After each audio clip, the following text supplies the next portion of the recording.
to the ashes. The spirits light up the night, looking down. Now, from the Untold Radio Network, it's Untold Radio AM with Doug and Alex Hajicek.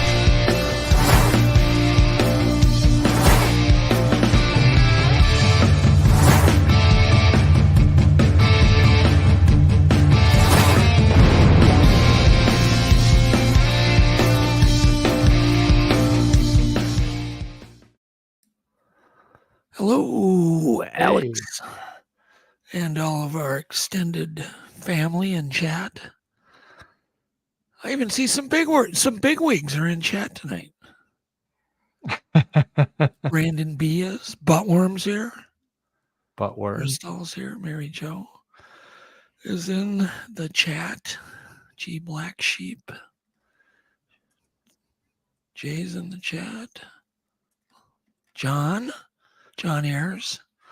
Lots of people. Well, we have a packed show tonight, so we better get cooking. Have you enjoyed the steamy, hot, sticky, humid weather? It's been brutal. Yeah. I see that sticky weather has froze you up for a minute. Let me try something. Your mouth is, I hear you, but your mouth isn't moving. Anyhow, so tonight we have Jimmy Akin on, and I think Jimmy is one of the smartest men on YouTube and beyond. Now you're blurry. Before you were frozen, Alex. Now you're blurry, Alex. Perfect. You don't mind being blurry? Just like Bigfoot, you're blurry. Troubles in paradise. What's going on? Just smack it. That's what I do. Am I still blurry? It fixed it. Perfect. It did. I think it did, sort of. Okay, anyhow, so we're going to talk about just everything tonight. We're going to talk about Bigfoot. We definitely want your input tonight and what you want to talk about with Jimmy. Jimmy's one of these people that you can probably talk about anything. If you want to talk about how to, adjust your valves on your ATV, he probably knows. Whatever. We haven't stumped him yet on something he's not well versed in. Anyhow, so it's been this hot week. I've had it. I went to what do you call it? Rib Fest over the weekend. That was fun. Rib Fest. Yep, the resort gave us a free, beautiful new, luxury suite. So we had that. That was nice. I love free. I love free too. Yeah. Anyhow, what else? I'm just trying to think. I was looking at my notes there. Oh, God. Monday, we worked all day in this hot 90-degree humid weather, right? The whole day. And we were hauling stuff in, and it was basically moving. And we were working over at my shop, so we moved everything out, and then we had to move everything back in. But by the end of the day, it was like 8 hours later. And I got in my Jeep and I flipped my air conditioning on. Oh my God. I never appreciated cold air ever that much. Like it was insane. Nuts. But, and I was going to mention, we do have we just went through a storm. I think you went through the same storm, right? Yes. And so now we have maybe another one going. And we'll see on the air as long as it's safe. We'll stay on the air. But if something that says goodbye, severe storm, you'll understand why. You'll know what happened to us. Anyhow.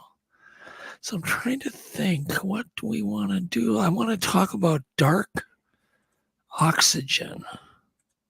Have you read about the dark oxygen discovery yet? I have not. It's been in the news for a little over a week, I think. I was going to talk about it last week, didn't have time.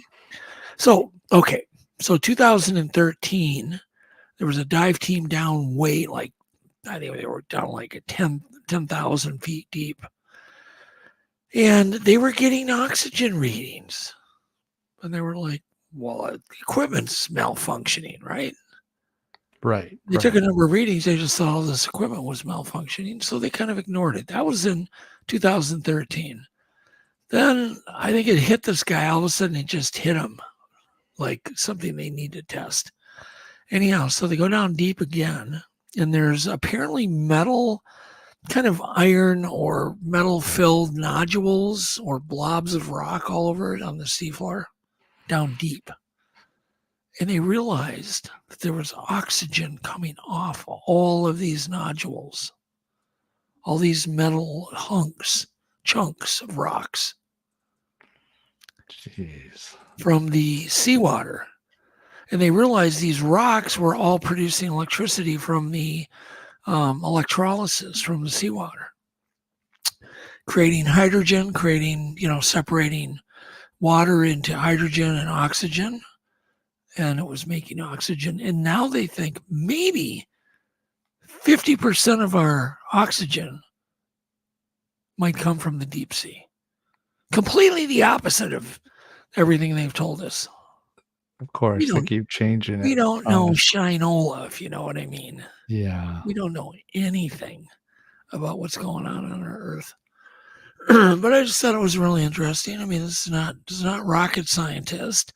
And of course, these nodules have lithium, cobalt, nickel. They have all these great metals that are great for electric batteries. Electric So batteries the are mining great for. companies were interested in this, but now they're like, oh, geez, maybe we can't take this stuff because, then we won't have the oxygen. Before, everybody thought oxygen was made by plants, only plants. And nothing else. Photosynthesis, sunlight hitting chlorophyll. We all learned that in like third grade. Anyhow, not so. So there you go. And there's a photo of those nodules. I suppose I could get into all the names, but I don't want to bore anybody. Yeah, so they're worried about now disrupting because they also say these nodules absorb carbon dioxide. And I'm like, well, I think we need more carbon dioxide, don't we? No, Yeah. I saw a blade of grass, Alex, on my bike ride the other day. And I'm not joking. We've had rain like every day. This was a blade of grass, Alex. It was 7.5 feet tall. 7.5. A blade of grass. That's huge. Like super growth, right? I'm an old dude. I have never seen anything like it. Super growth and all the. So I recommend take Icker to like a field, just a wild field and see the growth. I mean, some of this stuff 7, 8, 9 feet tall.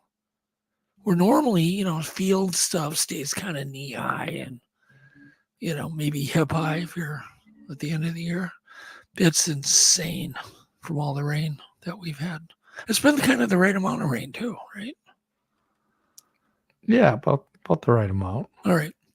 And since we're talking about the ocean, another mystery that they're working on is how do Greenland sharks live to be 500 years old? How can we apply that technology to Alex?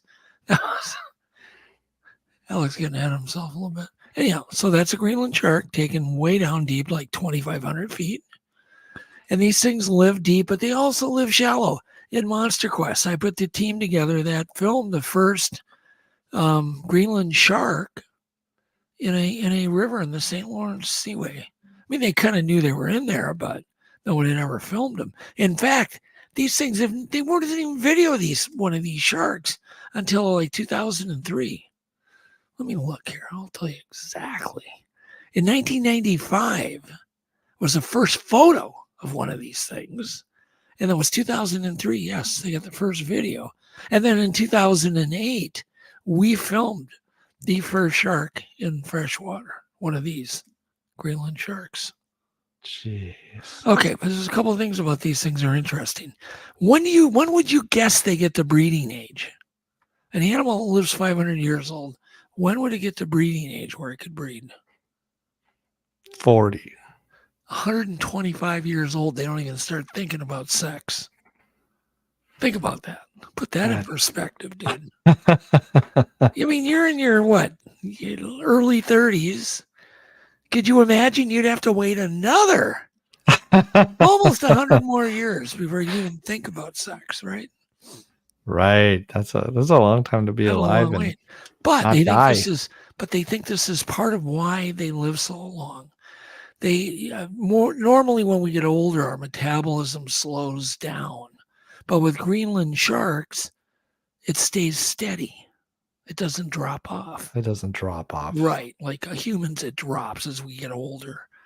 See, my metabolism's like that. It's you start gaining weight. And yours is like that. You can eat donuts all day. Oh, you'd be surprised. So they took samples of a bunch of sharks and they're testing their metabolism chemicals in these pieces of flesh. They're taking a little cord. I don't think they're killing them. They're just catching them on hook and line and then bringing them up, taking flesh samples like a biopsy. So it's interesting. And did you know that they are the slowest swimming fish? No. I didn't know They that. swim really slow. And females become sexually reproductive at approximately 150 years old. 150 years. Isn't that great? Old. Just think about this. It's just I didn't know that animals could even live this long. They have tiny brains, yet they can hunt and navigate vast distances. But it's really tiny, their brain. Similar to mine. Tiny. Come on.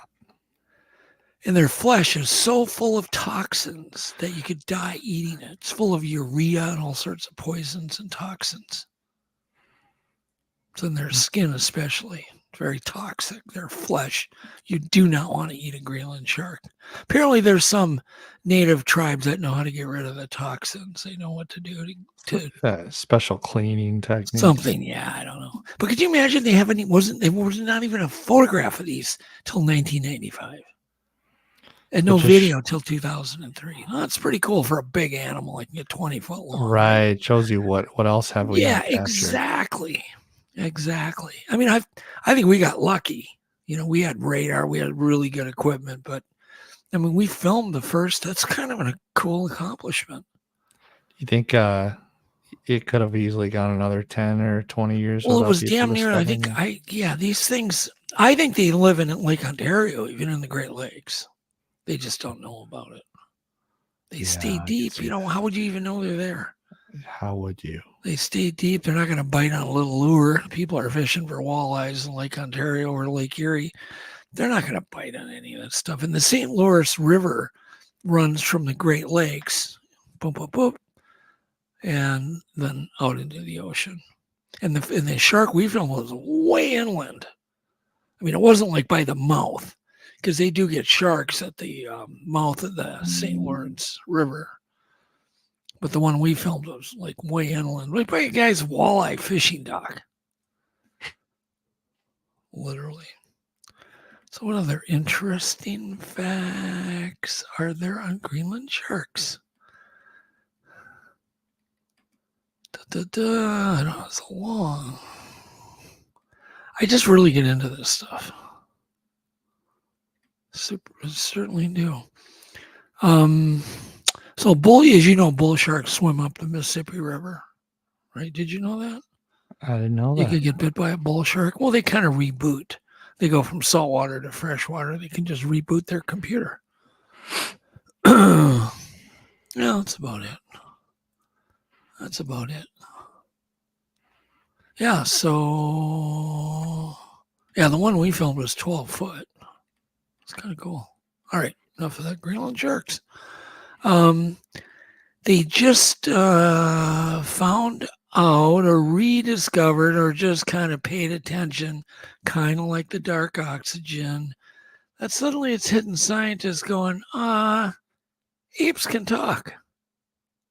They can talk. Orangs, bonobos, chimps, gorillas, they have the capability to talk. And I've heard that they don't, right? Right. But they're like, no, they do.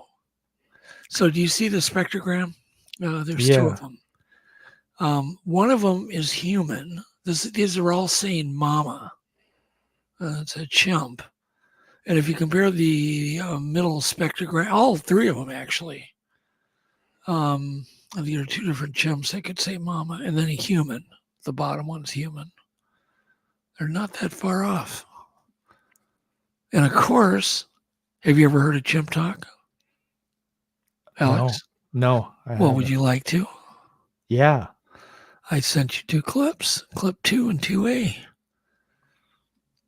One was taken 8 years ago and one was 16. So anyhow, scientists are admitting, maybe chimps can talk. Go ahead. Very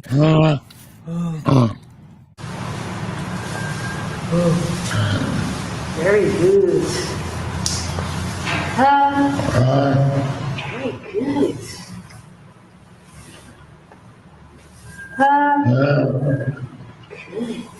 They have deep voices, don't they, Alex?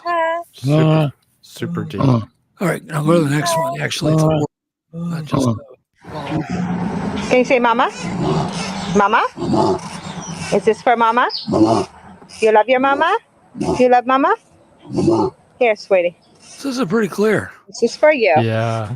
That's for you, my love. That's enough of that crap. I hate to see a chimp eating licorice. But that was taken 16 years ago, that film.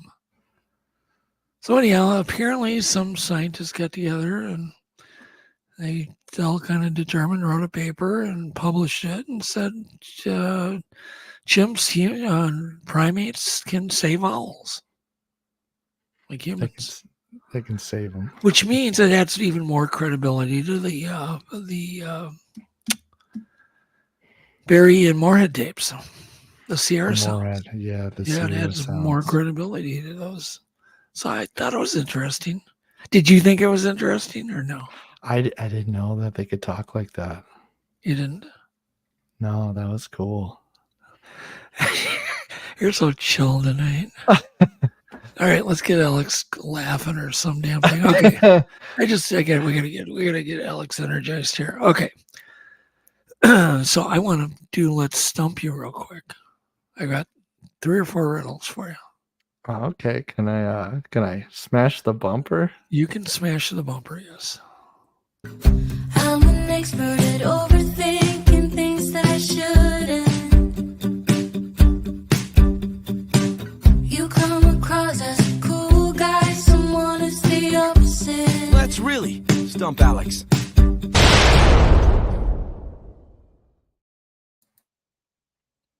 I love the exploding brain animation. Okay. You gotta answer what this is. What has 6 faces but does not wear makeup, has 21 eyes but cannot see? What has 6 faces but does not wear makeup, has 21 eyes but cannot see? Spider? Anybody in chat? I got to get my chat caught up here. I got to scroll down here. Dang, I'm way behind. I don't know what happened. I thought it was supposed to scroll automatically for me.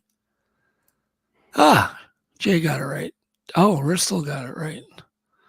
A dice. A die. Dice. Yeah, die. What is more useful when it's broken?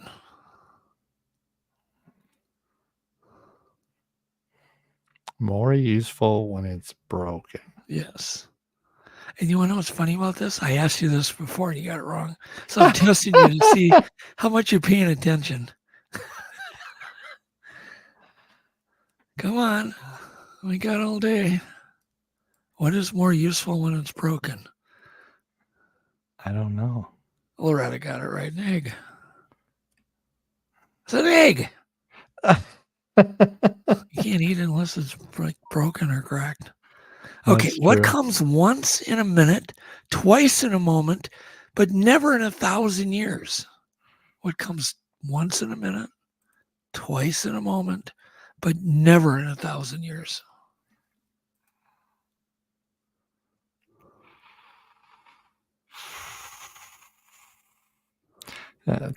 Don't read the chat. Steamboat said that chimp's voice. Wow, pretty scary to hear that.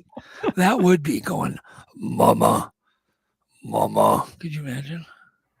I don't Anyhow. know. So you don't know the answer? That's the letter M. Peter got it right. Oh gosh. Should copy Peter. That's a good one. Get it? It's once in a minute, M. Once, Twice yeah, in a moment, 2 M's. 2 M's. Yep. And never in 1,000 years. Never in 1,000 So you years. don't want to think too deep on riddles. All right. You live in a 1-story house made entirely of redwood. Okay. What color Okay. would the stairs be? There is no color because there's no stairs. How did you know that? Because you said I live in a 1-story house. You picked up on that. I couldn't trick you. Okay, well, good. I didn't stump you. Or did somebody give you that damn answer? What room do ghosts avoid? Come on, Alex. What room do ghosts avoid? This is a trick question. Yes. They're all trick questions. That's why we call it Let's Stump Alex. Come on. What room do ghosts avoid? The bedroom. No. Oh, Peter got it. The living room. Oh, because they're not Dead. alive. And it's a living room. Yeah. Good job, Peter. I'm going to swap Alex for you. All right. See? And you got one right. You got the stairway right. Well, yeah. You Yeah. did. You got it right. Somehow. All right, let's speed through our clips. I got some good clips. I want to do a tech breakdown tonight. We can get through that pretty quick. And then we're going to bring Jimmy on. Jimmy Akins. Or should I say Akins? It's Akins, isn't it? I think it's Akin. Okay. I never know. I can't remember. I meet so many people. I never pronounce their names right. All right, let's do Doug's clips. You want to roll my bumper? Yeah, let's do it.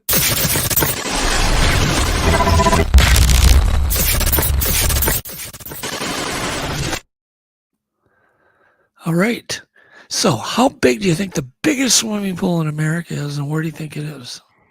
Biggest swimming pool in America. Either California or Wisconsin Dells. Wisconsin Dells. Okay, we were wrong.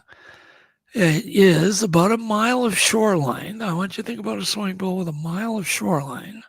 It is so big. It's insane. And it's in Florida, but let's watch.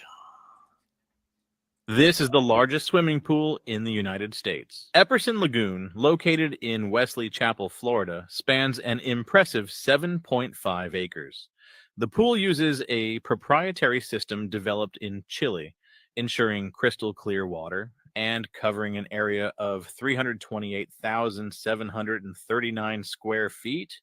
It's basically a lake. 14,525,321 gallons of water. This is over 20 times the surface area and volume of an Olympic-sized swimming pool. The lagoon welcomes around 2,000 visitors daily, with the daily water usage capped at 100,000 gallons to prevent excessive groundwater extraction and potential subsidence. Epperson Lagoon boasts a perimeter of 4,382 linear feet. It's a big one. Much more than just swimming. Visitors can enjoy a That's beach, huge. a swim-up bar, water slides, a rock climbing wall, kayak and paddleboard rentals, and an entertainment pavilion with a stadium-sized LED screen. Okay, that's Thanks enough to of that this crap. facility. That is massive. Yeah, it's massive. Well, see, that's what people think about when we get hot. Pools.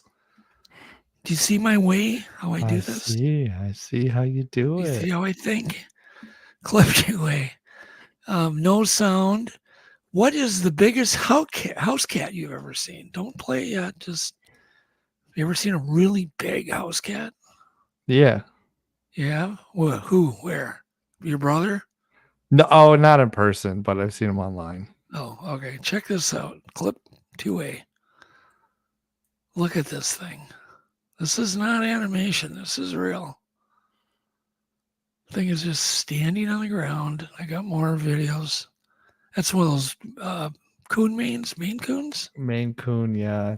Yeah. Those things Of course, are she's terrifying. she's kneeling, so there's a little bit of forced perspective there. All right, go ahead and play 2B. You get a better idea. It's still a big cat, man. To be. It's the one right below that one. It's right below the cat video one. There you go. It's still, you can see that's a big animal. Back it up. There you go. That's pretty good size, isn't it? I'd run if I saw that thing. That's huge. Okay, that's enough of that. And since we saw the biggest cat, I got to show you the biggest dog. Clip 3. This is an Albia. I don't know how to pronounce it. Dog. Check that dude out. Have you ever heard of that breed? No. Alibi? Well, it's actually, you could pronounce it probably alibi. It's bigger than he is. Somewhere in Ukraine or Russia. All right. So a woman is moving in. It sounds good on this one. Crank it up. So a woman's moving into her new house, right? Like my neighbors are moving in. I have new neighbors as of today. And they're moving in. And could you imagine hearing this the day you're moving in? Go ahead and play it. Play the video. We're trying to deal with this. I have had not enough coffee to deal with this.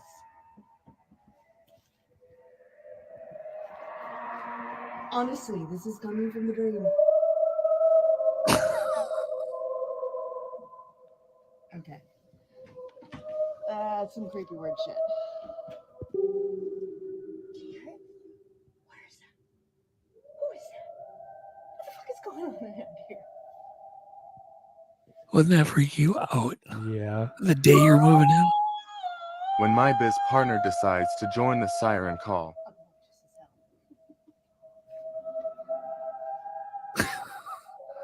It's probably just some kids down in there. Still terrifying. Those little, we used to, in the wintertime, we would play in the drain sewers because it was frozen. We kind of scoot along like bugs. And we'd go all through the whole neighborhood, man, underground. Whoa. Winter. Scary. I want your dad to tell you all the things. Crap, I can't even believe I'm alive. Okay, clip. Where am I? Oh, clip 5. So invading animals are not good, right? They're bad. And we're getting more and more and more invasive species. But it's one thing when they can send you to a hospital and they're small. So go ahead and play this clip. This is getting to be quite a problem. Go ahead and play it. I guarantee you haven't heard of it.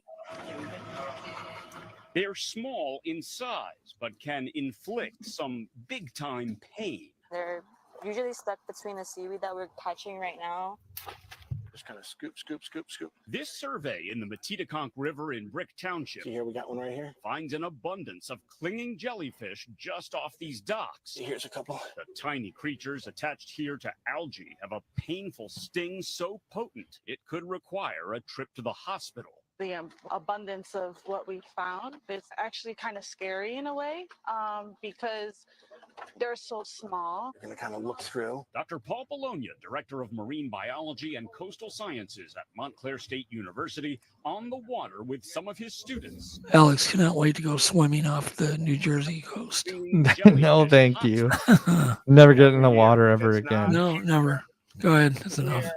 You get the idea. They hide in little, they're tiny, but extremely powerful sting.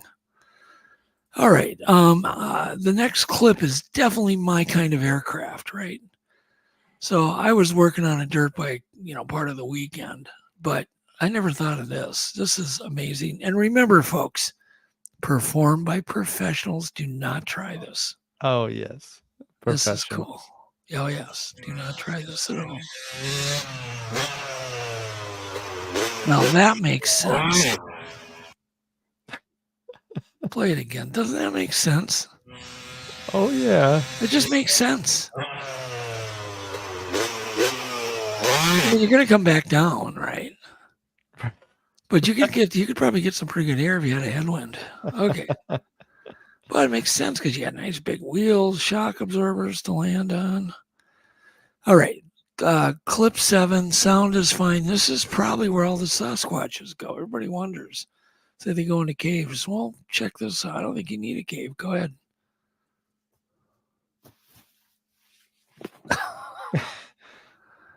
You think that's what Bigfoots do? I think so.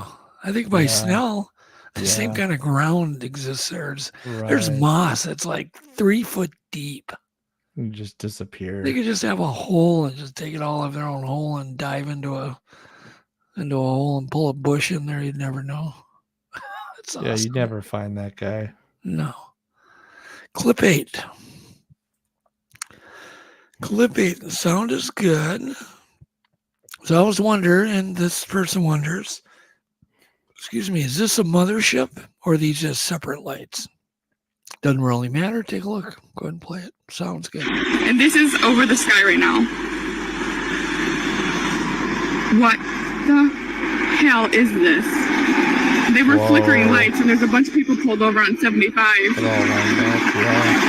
What the fuck? Did she just say the F word? Yeah, but what is it? You see him, Alex? Yeah. To Earth. Do you see those lights? Yeah. Oh, okay. I can't see. It's too small, but for me it is. What do you think? Yeah, it's freaky.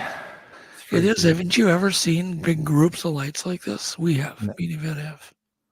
No, but I don't know what it is. What do you Similar think to it what could happened over Arizona, but nobody really knows. Are they, connected somehow? Because they look like they're locked in. Like even if they rotate, they all rotate 3-dimensionally, like they're locked. So who knows? I don't know. Clip 9. No sounds needed.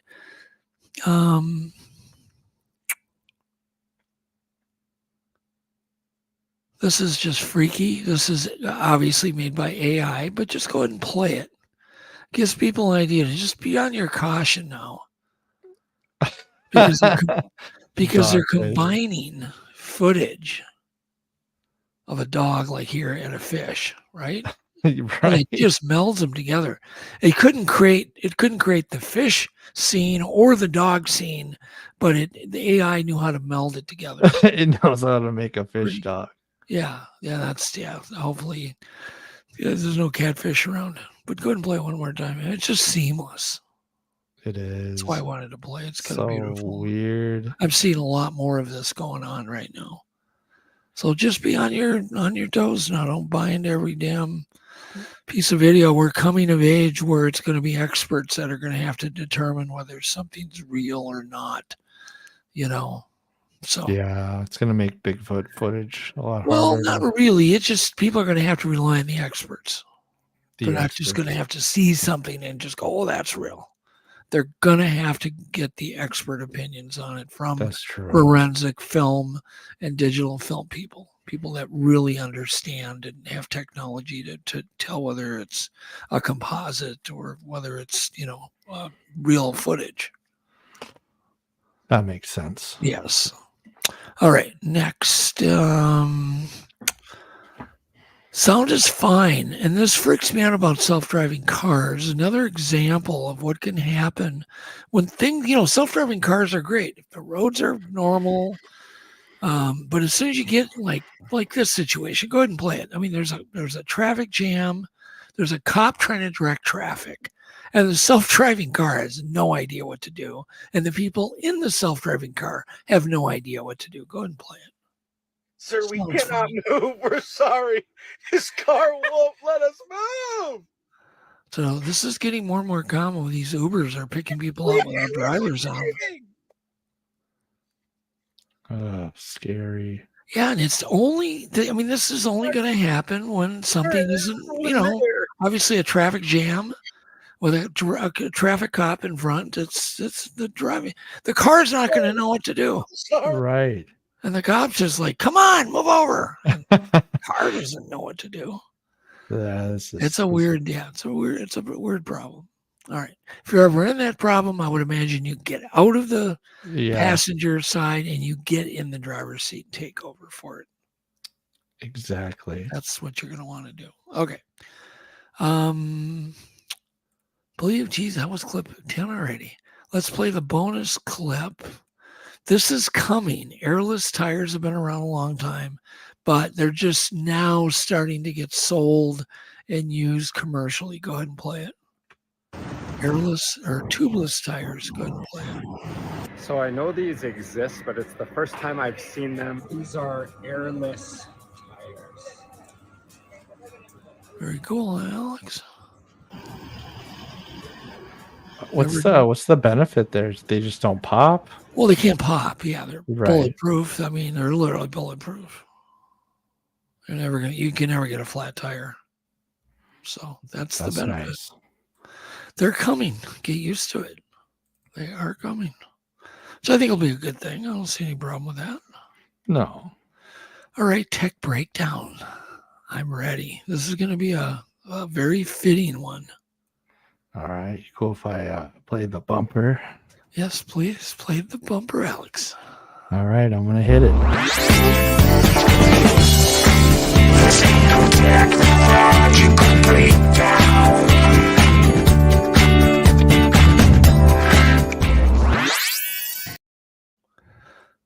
Guess what I'm going to cover? What? I'm going to cover the dog days of summer and camping. How to go camping in this crap and be really, really comfortable, and how to always be more comfortable when you go camping. Because a lot of people, I literally almost everybody around you has no idea how to be comfortable when they go camping. You do not need to be miserable when you go camping. There's no reason for it. Number one, these are just about as cheap as a regular sleeping bag. They're double wide. It says they're for two people. No, they're for me. Throw out your single sleeping bags. Those are just terrible. You can't even flip over in them. They're horrible. These are comfy, comfy, comfy. You can move around. You don't get as hot. You can change your clothes in them. You can do all sorts of cool things. So there you go. So that's number one. Get a double wide sleeping bag, and they're 60 inches wide. They are no more expensive than the single ones. There you go. Awesome. All right. But dog days of summer are literally peak research months, but they're also the months nobody wants to go because it's nasty out. You don't need to be uncomfortable in them when it's hot and mosquito-y. Okay. I mean, this is when like nature's exploded. The berries are at their peak. And the bugs, yes, are at their peak. But you can actually, literally go in style. So throw up photo 5. This is something you have to bring with you. Don't laugh at this. You bring a little tiny, they're miniature, little lightweight fans. See if I can, now mine's plugged in. But I have one in my studio. They're tiny, but they're quiet. They make no noise. They'll run forever on a little power bank. Those little cheap $5 power banks. Yeah. You're running forever. Why would you want to go camping when you can't breathe? But you can have a nice breeze blowing on you. You can feel good. If you can be more comfortable, you're going to go more. You're not going to avoid the peak research months. Right? Right. That's one tip. Just try it. They're under $10. I saw them last night. I looked them up on Amazon, $6.95. Like, wow. Really? For the price of a cup of coffee, you can get a really nice fan. And they're tough and they last long. I've had some now going on 5 years and they still run beautiful. They have 5 speeds. They're dead silent. They're awesome. All right, next thing. I don't have pictures for anything else because I think you'll get the idea. Get yourself a damn pee bottle. Get a damn pee bottle, because I am not going. I've had too many times. In the old days, I would get out of the tent. I had to go pee. Not happening. I know what's out there now. Yeah, you do know what's That out was there. when ignorance was bliss, right? When all I thought there were maybe bears, I didn't care about those, but I didn't know there were like monsters out there. So get a pee bottle. They have them for women too. In fact, when you buy a pee bottle, they come with the female attachments. Buy 2. They're cheap. They're probably $4 or $5. Get a pee bottle. You get them at any hardware store. You can get them at Amazon. You will thank me. And you can go pee in one of those things about 4 times before it's full. And you don't have to stand up. You can just lie on your side and do it. How do you think I survived Snellgrove when I got Bigfoots out stomping around on the porch? Right, you're not running to the going outhouse. outside to pee. I don't even want to get out of my sleeping bag. I don't want to even move. I don't want to twitch even. Yeah. So and also, of course, when you got to go pee, right? Yeah. Well, just get yourself a pee bottle. You'll thank me for it. You can also bring in the car. You can be the best. If you haven't bought one, buy one. Truckers discovered them a long time ago. I was introduced to pee bottles by old Adam. Adam introduced me, and I'll tell you, I'm never going back. I think it's used, man. Imagine we're all up at snow with our pee bottles. Yeah, picture it. It's true though.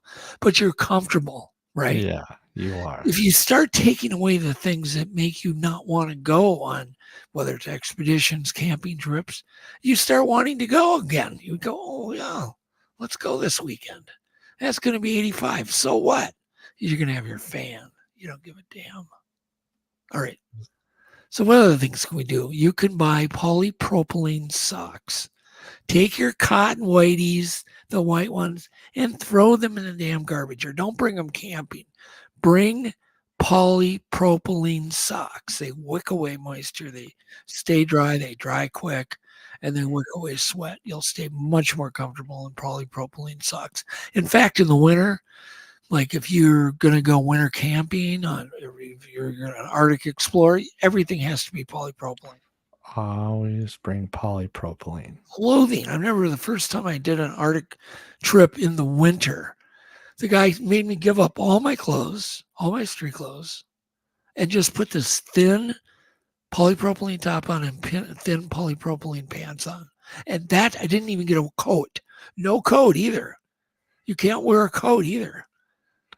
Wow. Just thin polypropylene, because you never get sweaty then. And it's the sweat that will kill you, because that'll freeze. And now you'll have ice against your skin. With polypropylene, you won't have that problem because you won't sweat. Got it? Got it. But it works the same in the summer. You want something that will wick the sweat away from you and evaporates. Cotton socks are no good. Do not wear them. Throw them away. All right. What other things can you do? Buy thin. Get rid of, once again, cotton t-shirts. No. When I went to Belize and I went caving, all nylon, use modern materials, polypropylene, thin, silk-like nylon clothing, pants, shirt, and because they would dry in seconds. Like we'd see a river, we'd just dive in because it was so hot. We'd just dive in, but you'd be dry again within minutes, even in the humid jungle. That's awesome. Yeah. So you want to buy some thin silk-like, it feels like silk, but it's nylon, right? Either nylon or a combo of nylon and polypropylene. You won't get hot. People that wear the tight white t-shirts, I see it all the time. They're just all sweaty. All sweaty. Nasty, and they can't get them off. And get button-up polypropylene. Okay. That will make you much more comfortable. Plus, you can sleep in it. You will not get hot in that kind of clothing because it doesn't absorb any sweat, right? So you're not going to bed all sweaty and wet. And you know the feeling. Yeah, I know. Swamp feeling. Get a Blue Sea Sky motorcycle cam system and get those cameras outside your tent. Bring them, because now you're going to feel like you're in control. You hear walking outside your tent. You can now look at it. and go, oh, it's just a bear. Who cares? Back to sleep. Or it's a raccoon. Oh, crap, it's a Bigfoot. Oh, geez, I just got the best footage ever. Blue Sea Sky motorcycle dash cams. They're cheap. They run on USB also, little power supply that records up both cameras. And they're tiny, and you can, put them outside your tent, run a little hole, poke a little hole near the bottom of your tent and run those cameras out and hide them under the actual tent. Once again, you're going to be more comfortable because now you have ESP. You don't need to go outside to see what's going on out there, right? Right. Makes sense. So you don't. Yeah, another thing I do, I bring paper bowls and plates when I'm camping. Don't, pack up all that heavy iron. You don't need to. It's great. Just toss it in the fire. Just throw it in the fire. Throw it in the fire when you're done. Camp's clean. You don't have dirty dishes laying around attracting bears. You burned it up. Paper plates. Get little instant coffee packages. They're all pre-measured now. They're awesome. I don't care what brand you get. Starbucks has them. Caribou has them. They all have these little pre-packaged, perfect instant coffee. It's really good quality too. It's not the old Folgers we remember for instant coffee. It actually makes a really rich good cup of coffee. Boil water, throw a pack of that. It's perfectly measured. You're done, right? So if you're going to be gone 5 days, you drink 5 cups of coffee, throw 5 packs. And they're tiny. What else here? Buy the biggest damn tent. If you have a little tent, that's great if you're solo, backpacking in. Most people drive in, they have a very short walk. Get the biggest damn tent you can buy. They're cheap. Use your little tent for something else. Go get a big tent. What are you trying to prove? Do you want a Squatch grabbing you by the head? You want your noggin through the fabric? You don't want your head anywhere near the outside of the you tent. don't. Bigger tents are safer tents, right? And Right. more comfortable. Safer and more comfortable. And they're cheap. Take advantage. Right? I mean, yes. Yeah, that stuff's probably all made in China, but you get it while you can get it cheap, right? Get a Jackery for power. And the Jackery can run things like buy a mattress. If you have a 60-inch wide blow-up mattress. Bag, get a blow-up mattress. Get a low-pressure pump. They're dirt cheap too. Run it off the Jackery and blow up your mattress. Make sure everybody's got a blow-up mattress. They're not expensive. You know how to camp in style. Yeah, no, you want to be comfy. You do. You do. And no, Adam, your mattresses are way too thick. You don't need them that thick. I don't know if he's listening. I don't care. His mattresses are way too thick. You don't need like bed quality air mattresses. You want to be comfortable, but I would say 5 inches is perfect. 5 inches. Yeah, you don't need any more than that. Yeah. Beyond that, it gets ridiculous, right? Yeah, beyond 5 inches is too much. There you go, Adam. Take that. Anyhow, get a little personal cooler just for your bedside, for your sleeping bag side. So when you wake up, you hear Bigfoot walking around your damn tent. You're freaking out and you're getting really thirsty. Grab a cold one out of your personal little coolers. You don't have to get up and walk outside or wherever the damn big cooler is. Get your own personal one. Put 2 bottles of water in it for at night. Cold water. Then you can turn one into a pee A lot bottle. of people want to drink water because they don't want to have to get up and pee. Well, you got your pee bottle now. You don't have to worry about that. You thought of everything. See, you don't have to think about that. Pre-make all of your food before you go. Bring stuff like canned chili. Make sandwiches like grilled cheese. Fold them already in tin foil. So you just toss them in the fire. Make your eggs and bacon sandwiches ahead of time. Wrap them in foil. They're already made. Toss it in the fire. Sounds bing, good. bing, bing. You just keep them cold and then just toss them in the fire. No prep work, nothing. I like it. Yeah. Alex is like, yeah, let's go camping. Oh yeah, get a fat tire e-bike and bring that. You'll be far more fun. You'll have far more fun. You'll be able to explore more from your campsite, and you'll love it. So Eric in chat got an e-bike here recently, right, Eric? And Eric's been, using his, and he loves it. How are we doing on time? We got Jimmy in the back room. All right, I think I'm done. All right. Anyhow, the idea is go in style, camp the Dougie way, and you'll camp more. You don't need to prove you're all macho. You don't need to do that, right? We're past that. Get yourself comfy. This stuff is not expensive. Double wide sleeping bag and a fan. Even if that's all you do, you're going to be twice as comfortable as anybody in camp. Those two things.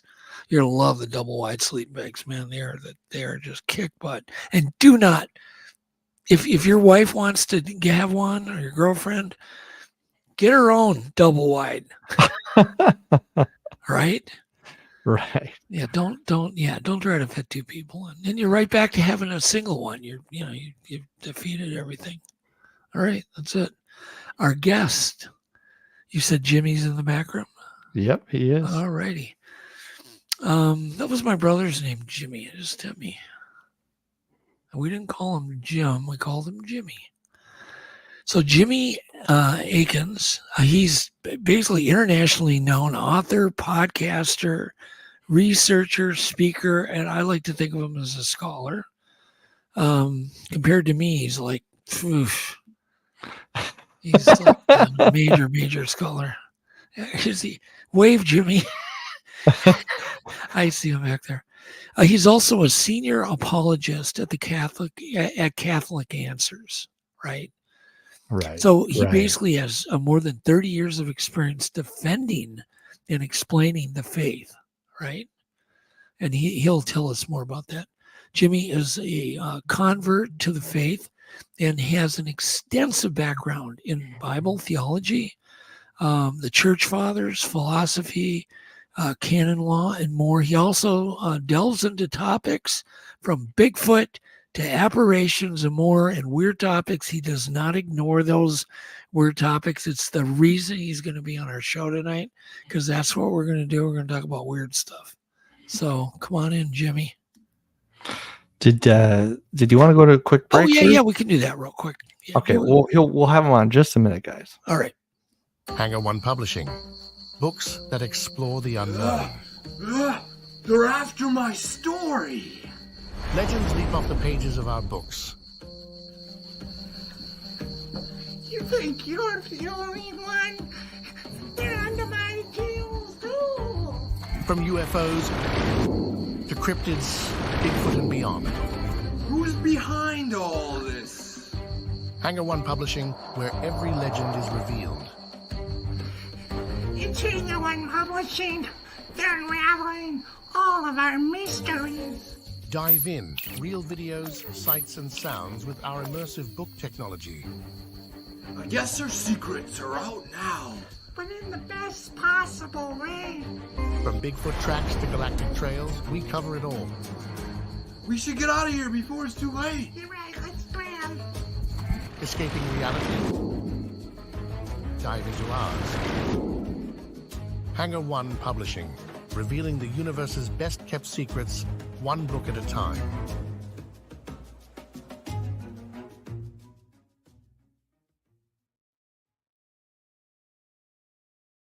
Show your support for the Untold Radio Network family of shows and join in on the conversation by using super stickers and super chats on YouTube. Got a question you want answered?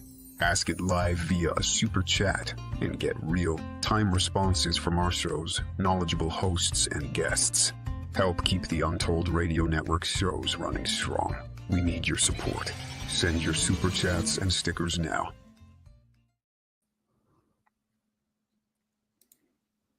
Hey, Jimmy. Welcome. Hey. Thank you. How y'all doing, gents? Good. How are you? How have you been? I'm doing just fine. Yeah, we it's been, what has it been that long? How long has it been? 3 months since we I'm not sure. It's been a something little like that. bit, yeah, but very glad to be back. Happy to talk about whatever y'all'd like to talk about. Yeah, let's just go. Once again, I think we had brain diarrhea last time. Let's do brain diarrhea without getting into any gory graphic details. Mm-hmm. You must have been a little shocked at the Olympic opening ceremony. Yeah. Now, I'm not a sports ball fan, so I wasn't watching it live, but you couldn't miss it on the news. Yeah. And it was very sad that they chose to do that. It was deliberately provocative and offensive to Christians. And I guess they feel safe poking fun at Christians or insulting Christians in a way they wouldn't with certain other world religions. Yeah, it was. And then, the weird thing happened. I don't know if it's true. I heard the lights all went out in Paris, or the electricity power was cut, but only the church had power up on the hill. I don't know if you heard about that. I heard that the lights went out the next night or something, but I didn't hear about a church having lights. Yeah, but... there's the main church, and I've been there. I used to sit up there at night up when I was in Paris. I was there for quite a while, and would go up there every night because it was cool up there, and you could watch the lights come on in the city at night. And people would visit, and it was just kind of a neat place to just kind of hang out, right? So that would be Notre Dame? I don't even know the exact name. I think they called it it was some basilica. I don't really know. Okay. But it was a massive big church with a lot of stairs. Kind of up on the hill up by Paris, so you could literally look down on Paris. Oh, okay. And see the lights coming on. But that church was the only thing lit, from what I've heard. And then I heard today, the guy that choreographed that show and put it on was hit by lightning. Really? He's now in the hospital. Yes. Whoa. Wow. Yes. Is that weird or what? Maybe somebody in chat can confirm that through the mainstream news. But this guy was hit by lightning. That would be really unlikely. I mean, it'd be really something if it's true. At some point, you have to rule out coincidences. Yeah. Which segues me to my next question. Do you believe that most coincidences are not coincidences that we encounter in our life? Well, what do you think about that? So a coincidence is when something two things at least, maybe more than two things, but it would be two things at least coincide with each other. They occur at the same time. And the question is then what causes them to occur at the same time? Right. Now, you can answer that question on different levels. God can, from a faith perspective, God can arrange that two different things occur at the same time, and he can directly intervene to cause that. And that would involve direct divine agency. And I'm sure there are things in the world that are coincidences that are caused by direct divine agency. But God also uses what's called secondary causation in the world, where he has set things up in such a way that someone other than God or just natural forces produce an effect. And so we know secondary causation happens in the world. So God doesn't directly do everything, but he is still in control ultimately of everything that happens. And so he can use secondary causation to indirectly bring about things like coincidences. And I'm sure there are divinely intended coincidences that involve secondary causation, where God has arranged for other individuals, maybe angels, maybe people, maybe demons, maybe departed souls, or just natural forces to cause two things to coincide. But it's also possible that God may just allow things to happen on their own without him pre-planning every single thing. And so I think it's an open question whether God directly intends every coincidence, or whether God just allows some things to happen and he doesn't have a specific purpose for causing two things to happen at the same time. So I think that people could have different views on that. Yeah. That would be how I approach it. Well, I've always wondered, Only because, I mean, I could tell stories of my book is done and has to be edited by somebody like Alex has to edit it. But it pretty much the whole book is about coincidences that have happened to me. Mm-hmm. Sure. It just seemed too far. Like just a real quick one. When I got into the TV business, I met this guy. I ran an ad that ran in California. I met this guy named Greg. And then he taught me the whole TV business. Mm-hmm. My first show, we did everything. But he was also very interested in just teaching me the business, editing, shooting, just everything about it. And then I went to do my first interview for a TV show to conduct an interview with my film crew. And the guy that I did, eventually I found out those two knew each other. They're both named Greg, both in the same band when they were young. First band ever signed by Motown. And so I named the book after them. It's called Monsters and Messengers. That was the name of their band was Michael and the Messengers. Oh, But okay. I met one guy in California, one guy in Minnesota.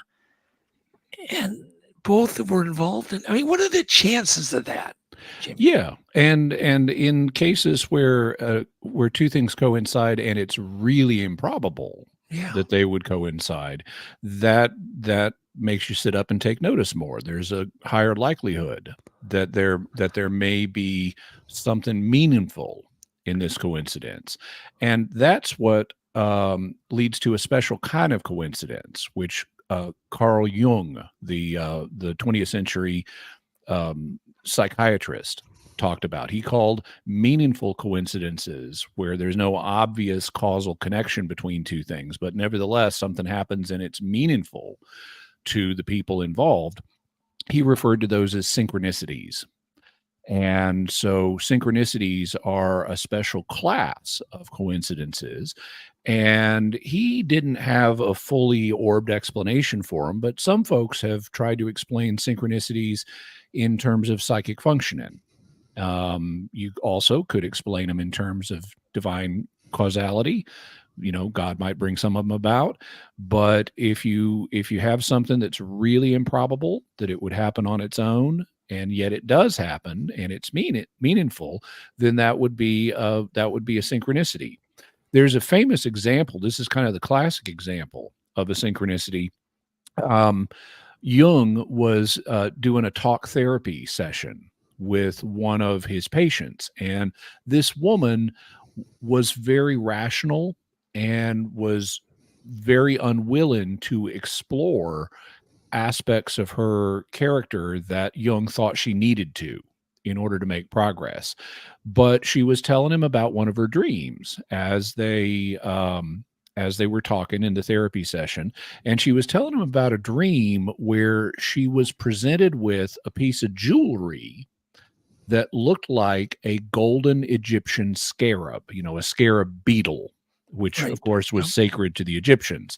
And so she's telling him about this dream, and then Jung hears a tapping at the window of his office where they're having this session, and he looks over, and on the ledge outside the window, what's causing the tapping is a little beetle that's golden colored.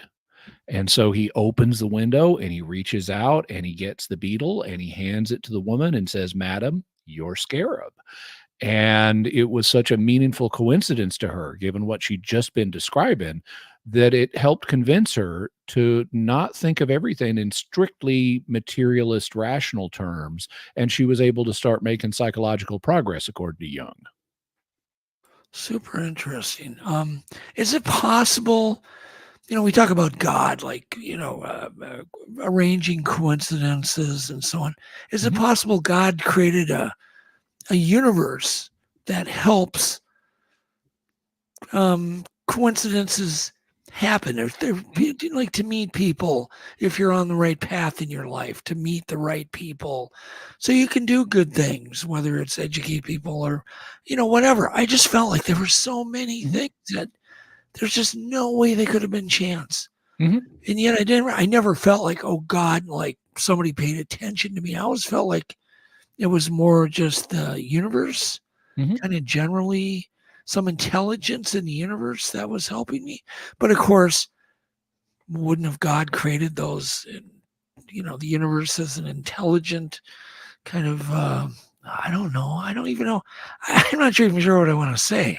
Well, maybe you can put that into words. Yeah, well, from a Christian point of view, God definitely created intelligences in the universe, like angels, and He's assigned. In fact, I've got a Mysterious World episode coming up on guardian angels. Yes, that's what I want to talk about. And so, even if God didn't lead you to meet someone directly by Himself, He might have had your guardian angel lead you to meet someone that you would either be able to benefit from knowing, or you would be able to benefit them.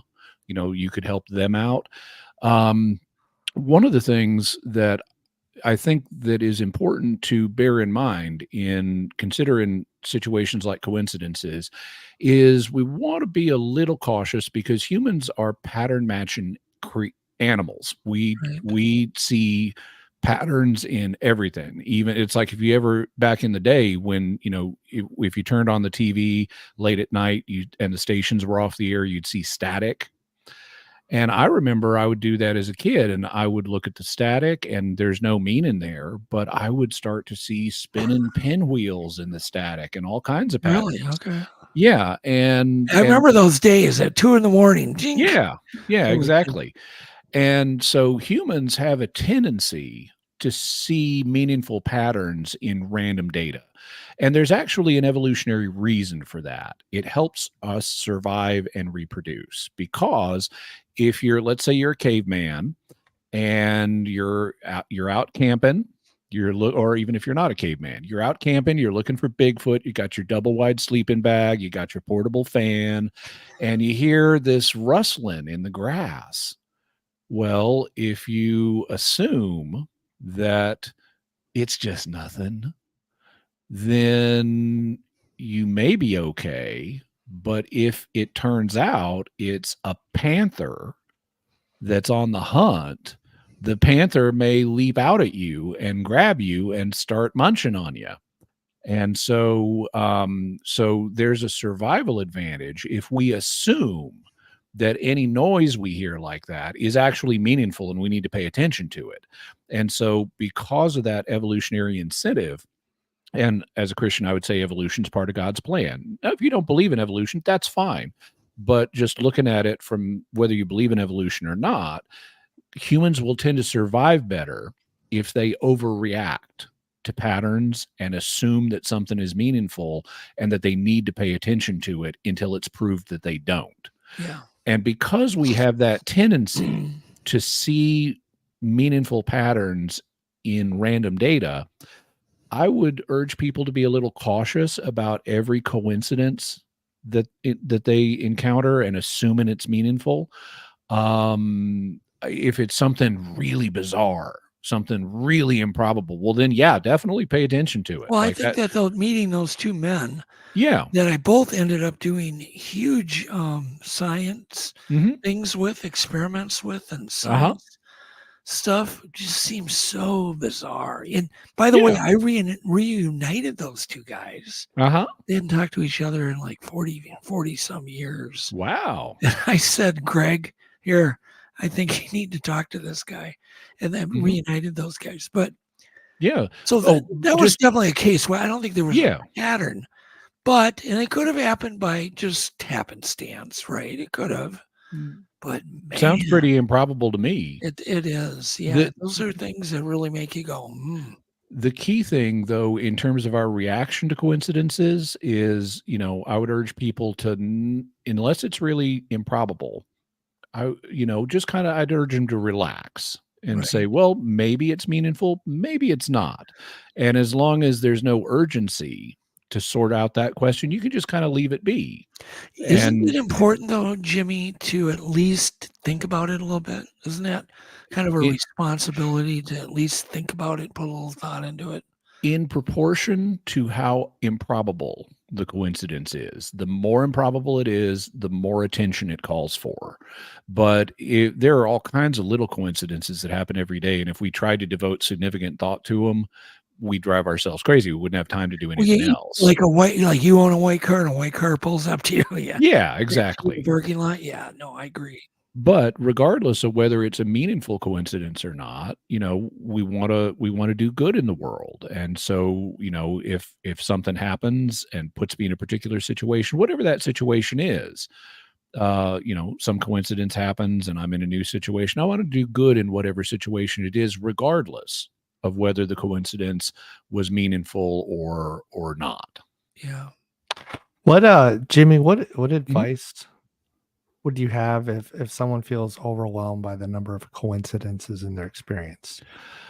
Well, I would say, I can answer, I guess, from a couple of perspectives. One of them is from a purely secular perspective, is it's probably time to back off if you're feeling overwhelmed by it, because the amount of attention that you have going on, paying attention to all these coincidences and trying to figure them out, I would say it's likely that you just need to relax, and you might need, psychological counseling to help you do that. You might even need, they have drugs to help you relax. You might need that.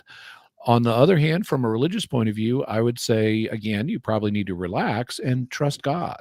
Even if you can't see the big picture and figure out the whole big picture, God knows it and he has a plan.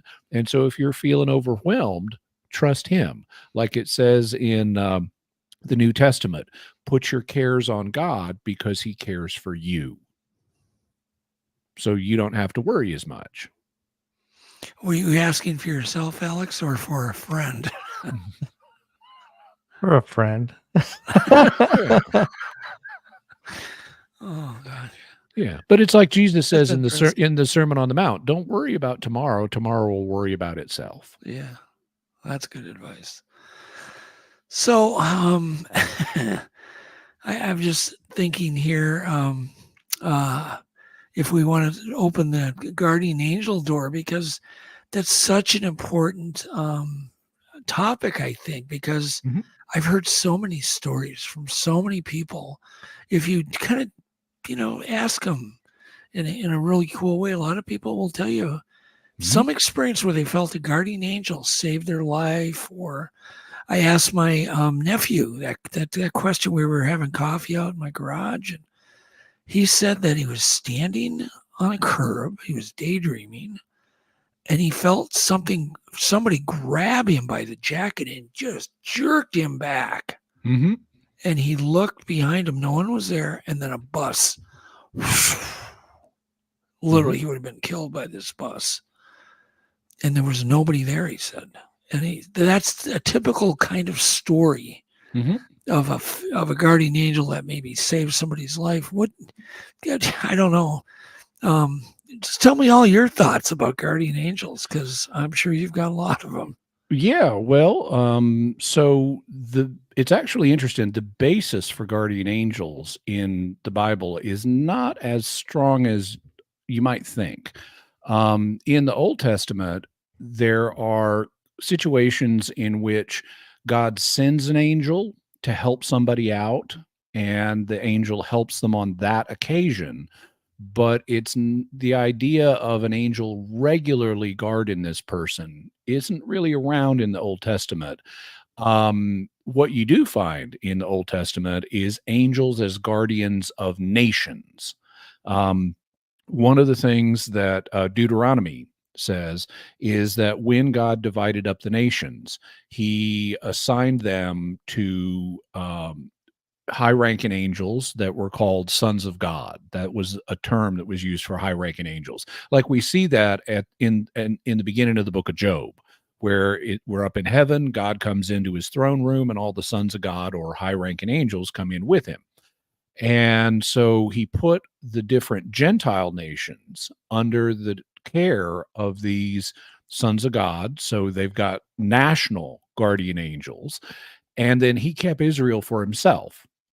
Now, he did use an angel with Israel too, but he took a special interest because they were his chosen people. He had a special relationship with the people of Israel. Unfortunately, a lot of these national guardian angels went bad, And we know about that from the book of Daniel, because there's a place in Daniel where Daniel has been like fasting for 3 weeks, and he's wanting a vision from God. And after 3 weeks, the angel Gabriel, who's a high-ranking angel, he shows up and he says, okay, Daniel, I finally got here. I would have been here 3 weeks earlier when you first prayed, but the prince of Persia resisted me. And so he's talking about the angelic son of God prince that is in charge of Persia. And he says, the prince of Persia resisted me and I had to fight him. And the only reason I got through is because Michael, the prince of your people, so Michael's the angel in charge of Israel, Michael showed up and helped me. And right now, Michael's like got him in a headlock or a military holding action, and that's what let me get through the lines to bring you this prophecy. And then he gives the prophecy, and he says, "Now I'm going to go, and I'm going to go back, and Michael and I are going to whale the tar out of the prince of Persia, and he's going to fall from power. And behold, the prince of Greece is going to fill that power vacuum." And this is a reference to the conquests of Alexander the Great, who conquered the Persian kingdom. And so, so we see that some of these angelic princes or sons of God are now resisting God's will. They're doing things like stopping good angels like Gabriel from getting through to do their job. So they've gone bad. And this is the Old Testament explanation for who the gods of the nations are. They're these angelic princes that instead of encouraging people to worship God, they encouraged people to worship them. Yeah. And so that's something else Deuteronomy says. It says the gods of the nations are Shadim, and the word shed means demon. So the gods of the nations are demons on this view. But it's in the New Testament. So we have national guardian angels, some of which are bad. But then in the New Testament, we have Jesus talking about how the angels of little children, and by extension, Christians, always see God's face. So they always have guaranteed access to God to be able to tell them what's going on with the people they're in their garden. And so you don't want to mess with little children, and you don't want to mess with sincere Christian believers, because their guardian angels have access to God, and it can go badly for you if you do. An example of that is found in Acts chapter 12, where Herod Agrippa I, who was Jewish king at the time, he's not Herod the Great, he's a grandson of Herod the Great.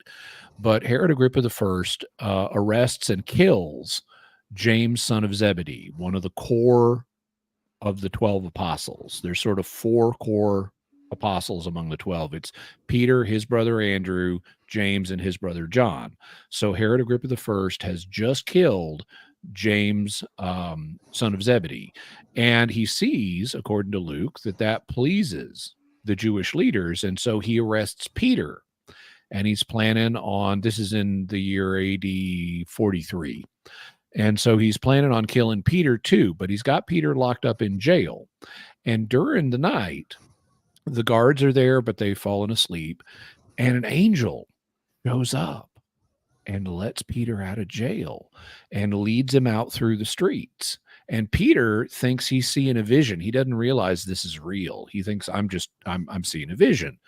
And then the angel vanishes, and Peter starts to realize, I'm not having a vision. I'm really out of jail. And so he goes to the house of a woman named Mary, who's the mother of Mark, who wrote the Gospel of Mark.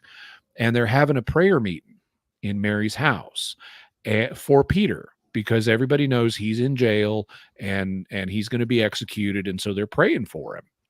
Well, Peter comes to the door, and he knocks on the door, and a servant girl named Rhoda answers the door and hears Peter's voice.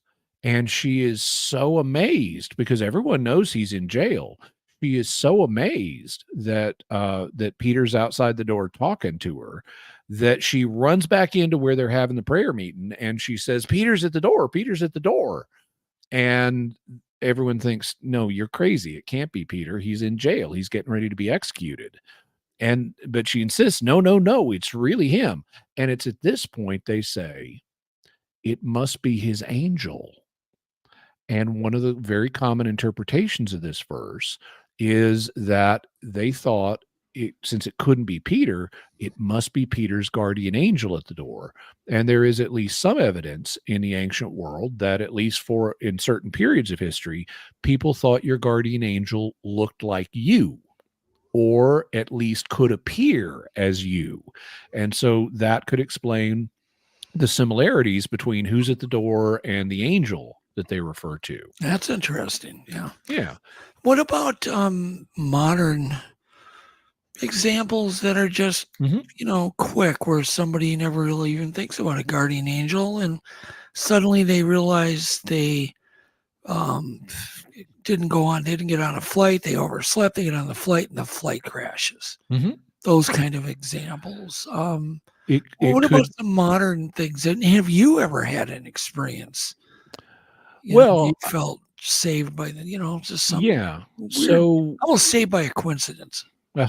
So I know my guardian angel's looking out for me. We all have guardian angels, and they're always looking out for us. And I'm sure I've done any number of stupid things or been in the wrong place at the wrong time, and my guardian angel helped me out.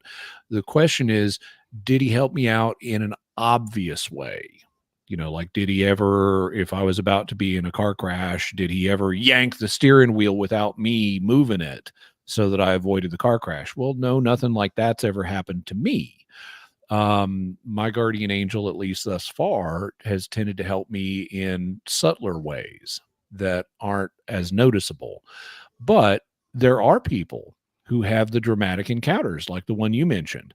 And there have even been books that have been written about them. Now, this isn't going to be in the upcoming episode on guardian angels, but in a later episode, I'm going to look at modern parapsychological research into angelic encounters.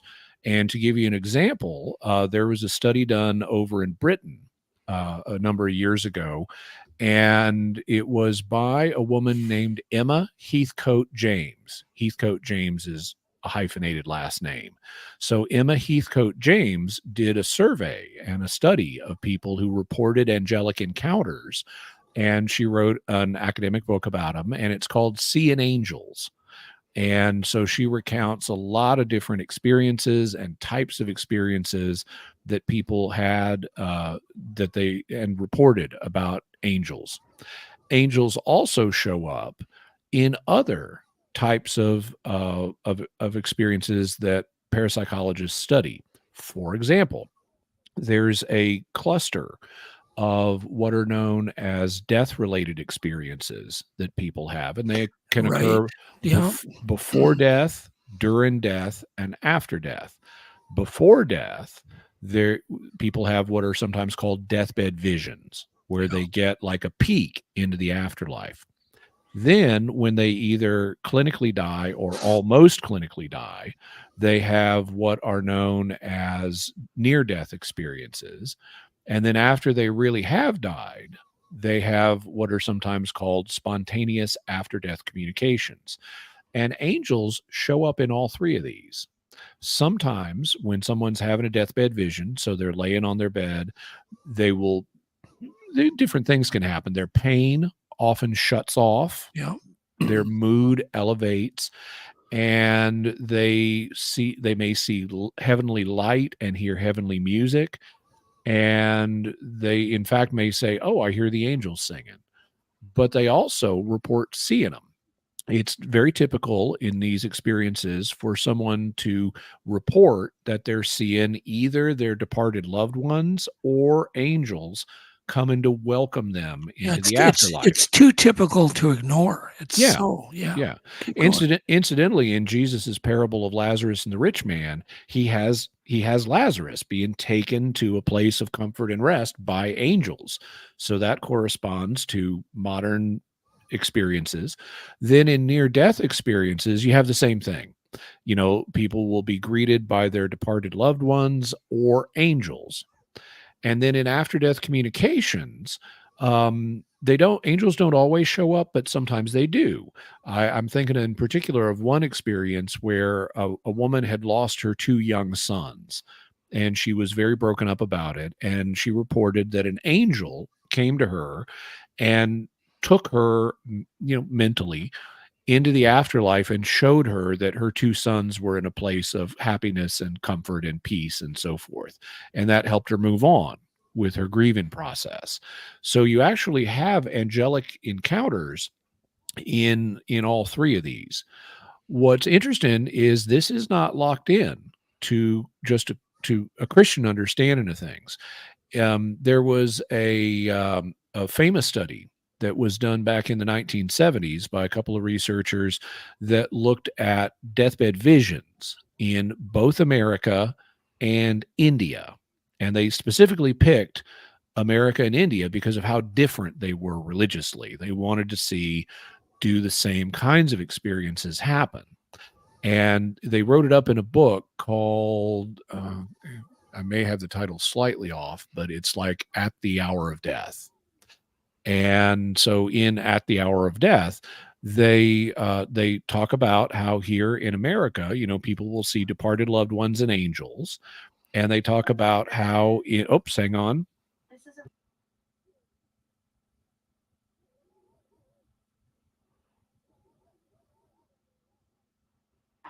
There we go. I meant to turn off my reminder before the show.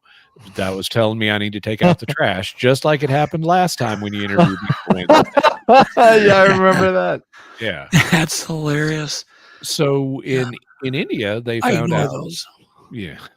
In India, they found out that people who were having deathbed visions will either see their departed relatives coming to welcome them into the afterlife, or they will see Yamdoots. Now, it so happens that in India, death is personified as Yama.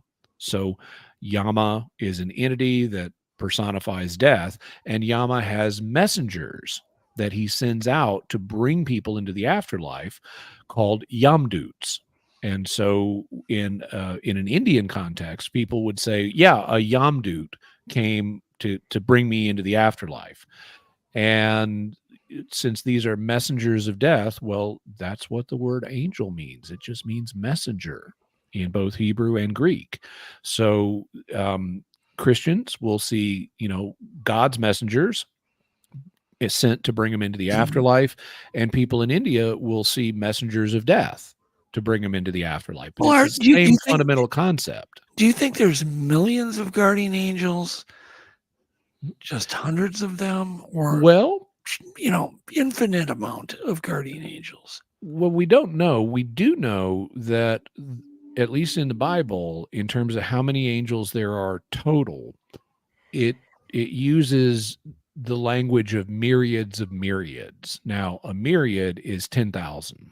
And so a myriad of myriads is 10,000 times 10,000 or 100 million. And that may just be a low estimate because they didn't really have numbers bigger than a myriad to talk about how many there are. So if you say myriads, that just means a huge, enormous amount. And this gets into some of what I will be talking about in the upcoming Guardian Angels episode, because people have lots of questions about them. Like, when do we get them? And do we keep them after? Yeah, and after we die, and can you talk to them, and can you ask them for favors? And well, certainly from a Catholic point of view, you can ask your guardian angel to help you out, and it's what an individual's answer to that question is going to be will depend on the theological tradition that you belong to. From a Catholic point of view, there's no problem talking to saints and angels and saying, please pray for me and so forth. But people have to consult their own religious tradition and see what it says about it. But I ain't got no problem with it. In terms of how many there are, well, there have been about 100 billion humans that have lived in world history. And if each human has a unique guardian angel that only helps them, then there would need to be 100 billion guardian angels. Okay, fine. Maybe there are. I don't know. But what I do know is the only real guarantee we have here is that we will be adequately guarded. And so God guarantees, that's why he gave us guardian angels. God does things right. So we will have an appropriate level of guarding. But beyond that, we're not told the specifics of how this works. It could be that when we die, since we don't need guarding anymore, once you're in heaven, you don't need to be guarded. Maybe our guardian angel gets reassigned to someone else. And so you could explain the guardians of those 100 billion humans with a smaller number of guardian angels. Also, who says you only got one? Maybe individuals have multiple guardian angels, in which case the number might be bigger than 100 That's million. interesting. And maybe each guardian angel has multiple people they're guarding. Maybe they're like shepherds, where you got a single shepherd or a group of shepherds who guard a flock of sheep. And so maybe that's how guardian angels work. Maybe they guard us like human shepherds guard sheep. And so there's a whole little flock of people that your guardian angel or set of guardian angels are looking out for. So there's a bunch of different possibilities. Well, then what happens when obviously somebody gets in a weird accident? Is it because their guardian angel was on vacation? Is it because they were supposed to die? And do you believe there's a date set that we're supposed to die? I think that there is a date when we will die, and God knows that date, but that doesn't mean he caused us to die on that date. Like if you take the example of suicide. So I could go get my gun and put a bullet through my brain tonight. I'm not going to do that. Just to be clear. Suicide is a major no-no. And if anyone is tempted towards suicide, there is help. So, just Google suicide hotline. There are people who help. It's always going to get better tomorrow. Even if you don't want it to, it'll get better. It will. But to illustrate my point, I could kill myself tonight. And as a product of my own free will, God's not manipulating me to make me kill myself. I could do it by my own free will. And so I think God, since he's outside of time and sees all of history at once, he knows when I'm going to die and he knows how I'm going to die. And he allows me to die at that point. But that doesn't mean he causes me to die. No, but is there maybe a reason why somebody needs to die? Maybe there's something else they have to go do. You know what I mean? Yeah. You wonder about all these mysteries. So now here we're touching on what's known as the problem of evil. Why would a good God allow evil? And there's two kinds of evil. There is what's known as moral evil, where someone does something evil, or sins, in other words. And then there's what's called physical evil in philosophy. Physical evil is basically suffering. So the two kinds of evil are sin and suffering. And in thinking about why would a good God allow evil, philosophers and theologians have proposed different answers to the two kinds of evil. The standard answer as to why God would allow sin or moral evil is because it allows free will. And God doesn't want us to just love him because he compels us to. Something is added to love when it's chosen freely. And so God gave us free will and invites us to love him and accept his love. But he's not going to force himself on us. And so if you allow free will, you have to allow the possibility that someone may misuse free will. They may sin.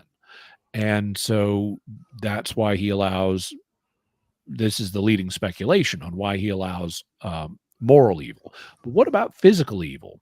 The basic proposal, and this actually applies to moral evil too, but the basic proposal is God would not allow any evil, moral or physical, so neither sin nor suffering, unless he was going to bring about an equal or greater good out of that very evil.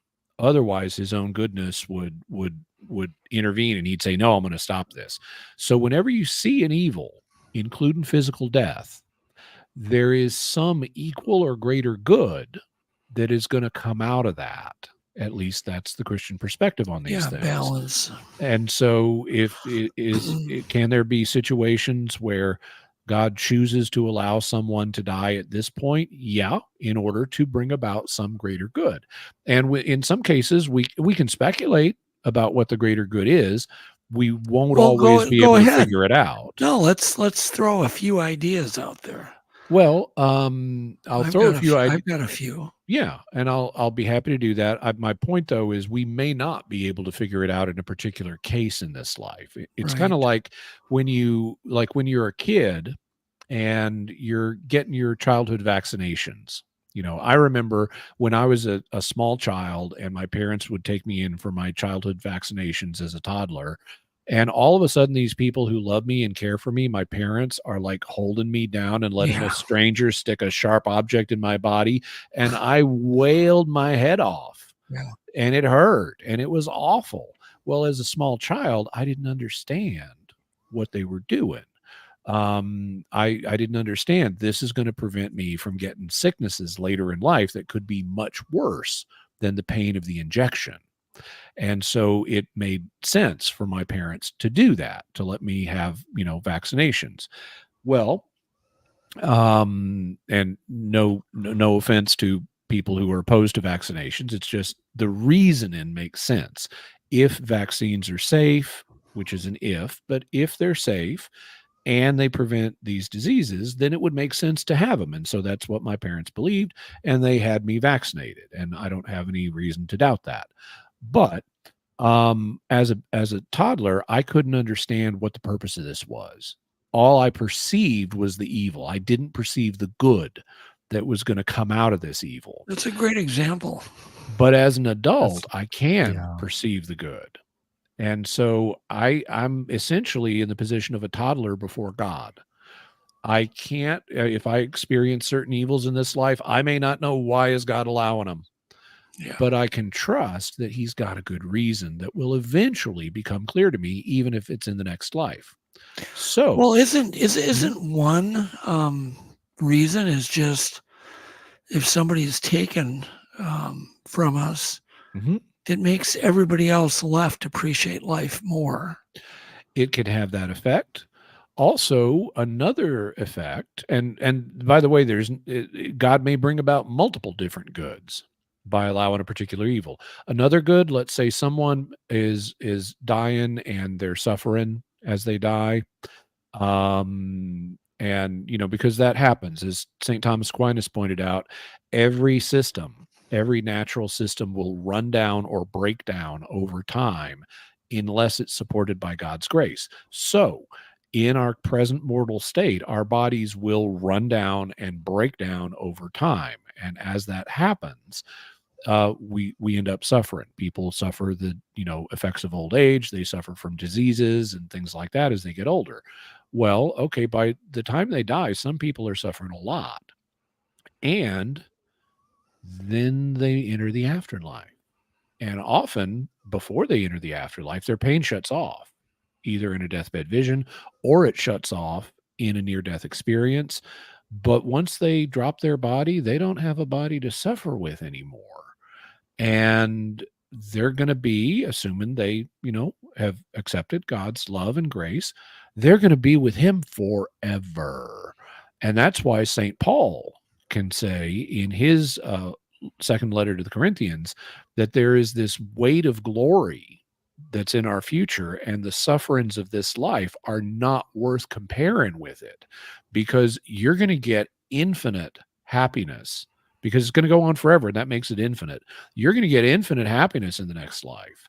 And so one reason that God might allow some people to die at a particular point is so that they won't suffer anymore, and so they can go have that infinite happiness, which will more than compensate them for any suffering they had in this life.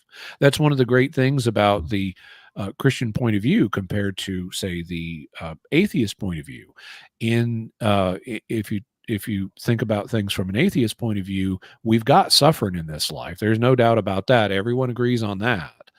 But from an atheist point of view, there's no redemption to the suffering. Yeah. We suffer and then we die, and that's it.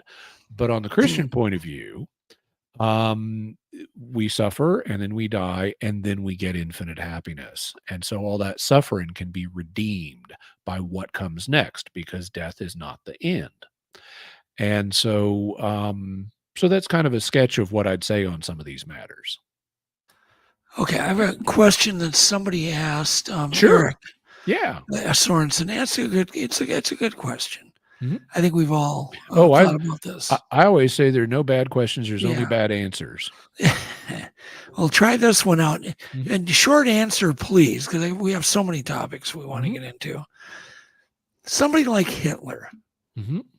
really evil, right? Yep. No question. Everybody knows it. Is that somebody who could been forgiven Mhm. and then go to heaven? From a Christian point of view, the answer would be yes. Jesus's death on the cross for us was of infinite value because he's the Son of God.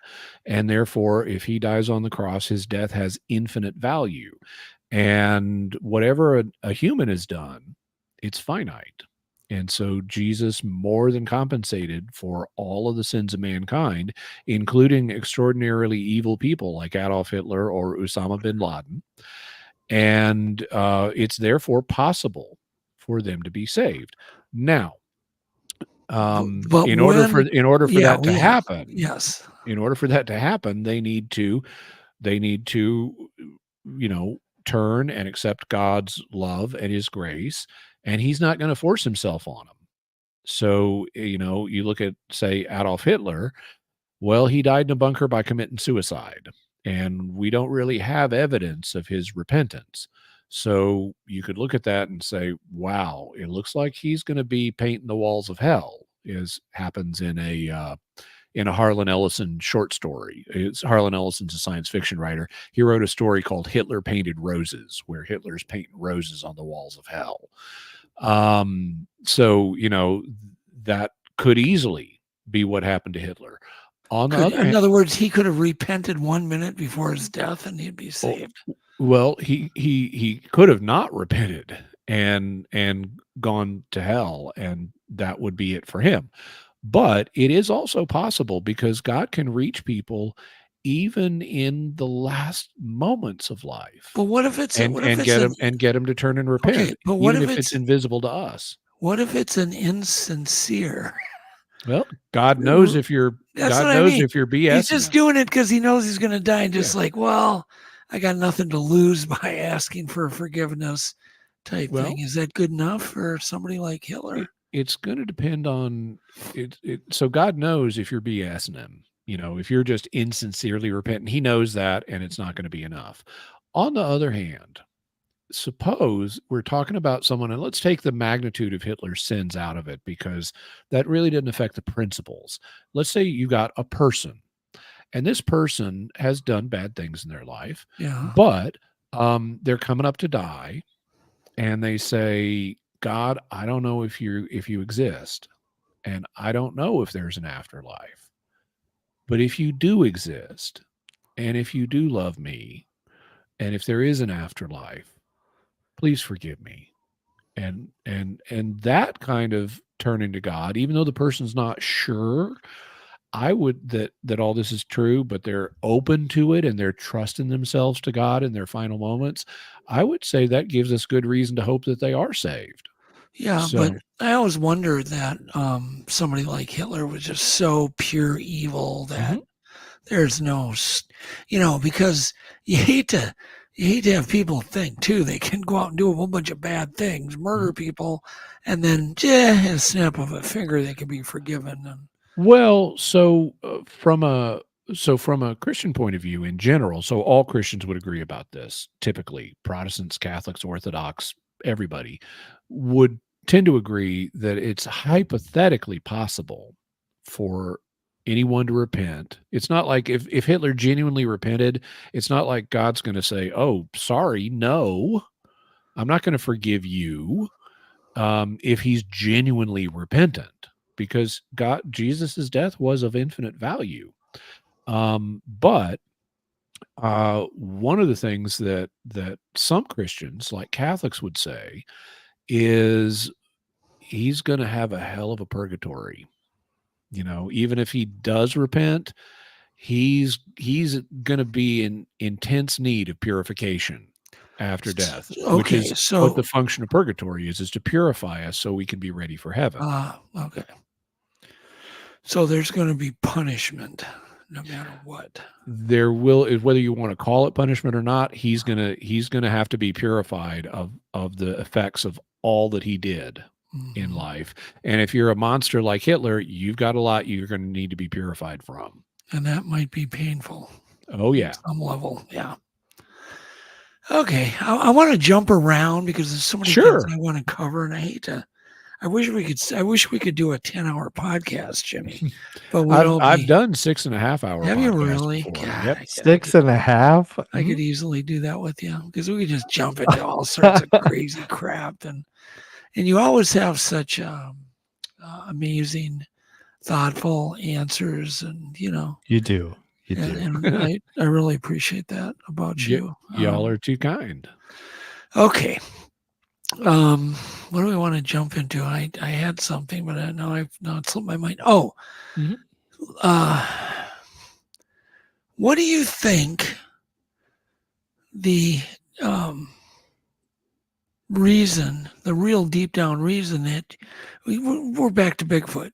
And then we're only going to be on Bigfoot for a little bit, but I want to know deep down in you, the journey, and you don't have to get deep into detail, but the journey that you had in your mind, because I'm hearing such a similar story from other scientists now that I've been dealing with, because I've had to contact so many. So many of them are kind of reminded me of the same story you told me, which is why I really want to get this information out. You went through a journey of not believing, not thinking, there's really anything to the Bigfoot mystery. And then you went on a journey and kind of came to a far more open-minded position, correct? Yeah. Open-minded. Okay. Can you just kind of go through that? Because your story is the same story I'm getting from many different people. Yeah. So, actually, now I grew up in the 1970s, and there were lots of Bigfoot documentaries at the time, and I watched them and I took them seriously. So I didn't start off closed to Bigfoot, but I was open to Bigfoot as a kid, but then my focus went to other issues, and Bigfoot was kind of out of pop culture for a long time. Certainly wasn't as huge as Bigfoot is now. And I grew up, and I'm very interested in science. I read science books for fun, and so I study all different branches of science, and I absorbed expert opinion, because that's what you do. If you're not an expert, you listen to those who are, and you tend to defer to their opinions. Well, okay, most biologists, most zoologists today don't believe in Bigfoot. And so I absorbed that opinion from them. I also, when I started doing research on Bigfoot again, I encountered some bad data that was attributing things like the Patterson-Gimlin film to being an obvious hoax. And so I absorbed that bad data. And so I had even though I would love Bigfoot to be real, I didn't have much hope that he was, because of the expert opinion and because of the bad data I'd encountered. And then time rolls along, and I continue to research the issue, and I read Jeff Meldrum's book, Sasquatch. I also listen to the Astonishing Legends 11 or 13-hour saga about the Patterson-Gimlin film. And I realized there's a lot more to this. There's a lot more evidence that both that the Patterson-Gimlin film is real, and even if you forget the Patterson-Gimlin film, there's other evidence that Bigfoot could be real. Okay, let me back up just a second. Yeah. Did you read Jeff's entire book? Oh, sure. Legend in Science. I'm sorry, I didn't catch the last part. Legend Meets Science. Sasquatch Legend Meets Science Yeah. was the name of the book that he wrote. Yeah, I read the whole thing. So that book, just so you know, was based on my doc. Was it? Oh, cool. Yeah, and I'm working on number 2 now. And now Jeff's writing number 2. Just so you know, you got number 2 to look forward to now. I very much look forward That's to going to be I think the next one will be even far better. Oh, cool. So, well, anyhow, I continue. anxiously look forward to that. So I'm glad that book had some influence on you. Yeah.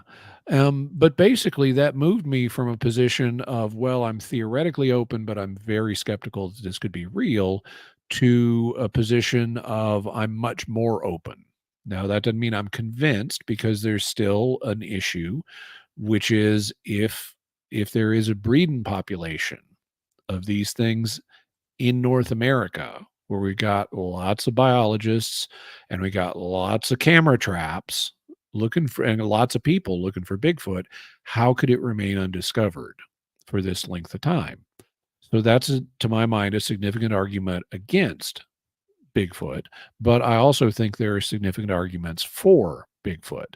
So now I have a kind of middle position where I recognize problems, principally the how could a breeding population remain undiscovered given all the factors here in North America, but I also recognize that there are other factors that are in favor of Bigfoot's existence. And so I would say I'm kind of middle of the road open-minded instead of leaning one way or the other. So, okay, so you're open-minded. What was it? The enhanced footage? Did that have any effect on you? Seeing the enhanced Patterson-Gimlin film, and what other evidence did you kind of look at closer? Because Jeff really covered a lot of it in his book. He went did. pretty deep. Actually, one of the things that that I found particularly compelling was the dermal evidence in the cases of some of the footprints. So, back in the day, there were people who hoaxed Bigfoot encounters using clumsy wooden boards, that they would strap on their feet. And I even remember when I think this was in the 80s, I was watching a TV show about a father and a son who had encountered a Bigfoot, but they didn't just encounter one Bigfoot. They encountered an adult Bigfoot and a juvenile Bigfoot, and they had prints on the road, and going, okay, this is so shady. It looks to me like instead of a father and son human encountering a father and son Bigfoot, you have a father and son pair of human hoaxers doing this for a laugh. And so, so there were people who had wooden Bigfoot feet that they would hoax with. But one of the things Meldrum pointed out is that is not all of the Bigfoot prints we've got. We've got prints that are, footprints that are very deep, meaning that there was a big heavy weight on them, and that are flexible. You can see how the foot has flexed, which is what you would expect from a natural foot, not a board. Yep. And in some cases, the medium on which the footprint was impressed was fine enough that we have dermal ridges that still show up in the plaster cast. And you can study these dermal ridges. It's the equivalent of fingerprints. We have, as humans, now, not every species has fingerprints. As humans, we do. We also have toe prints, and on the bottom of our feet. The purpose of those is to give us greater gripping ability, so that because what the fingerprints and toe prints do is they create friction with what we're grasping. And this is because we grew up in trees. We're swinging from one branch to another. You don't want slippery hands. If you're swinging from one branch to another, that's why our arms can do this. We're brachiators. And you don't want to grab for a branch and have your hand slip off of it, and then you fall to the forest floor. So primates, including humans, have dermal ridges on the contact surfaces of their hands and feet, which they can then, to one degree or another grab stuff with. And it's also, by the way, that's why when we put our hands in water or our toes in water, that's why they wrinkle up. It's not that the oil, I heard as a kid, it's because the oil is leaching out of your skin. No, it's a reflex. When our bodies sense that our hands or feet are immersed in water for an extended period, it causes them to wrinkle to give us additional friction. Right, grip. So that we can grab things in the water, or so that we don't slip on stones in the water. Yep. And so Bigfoot, being a primate, should have this dermal ridges too. And in some Bigfoot prints, the medium was fine enough to capture dermal ridges.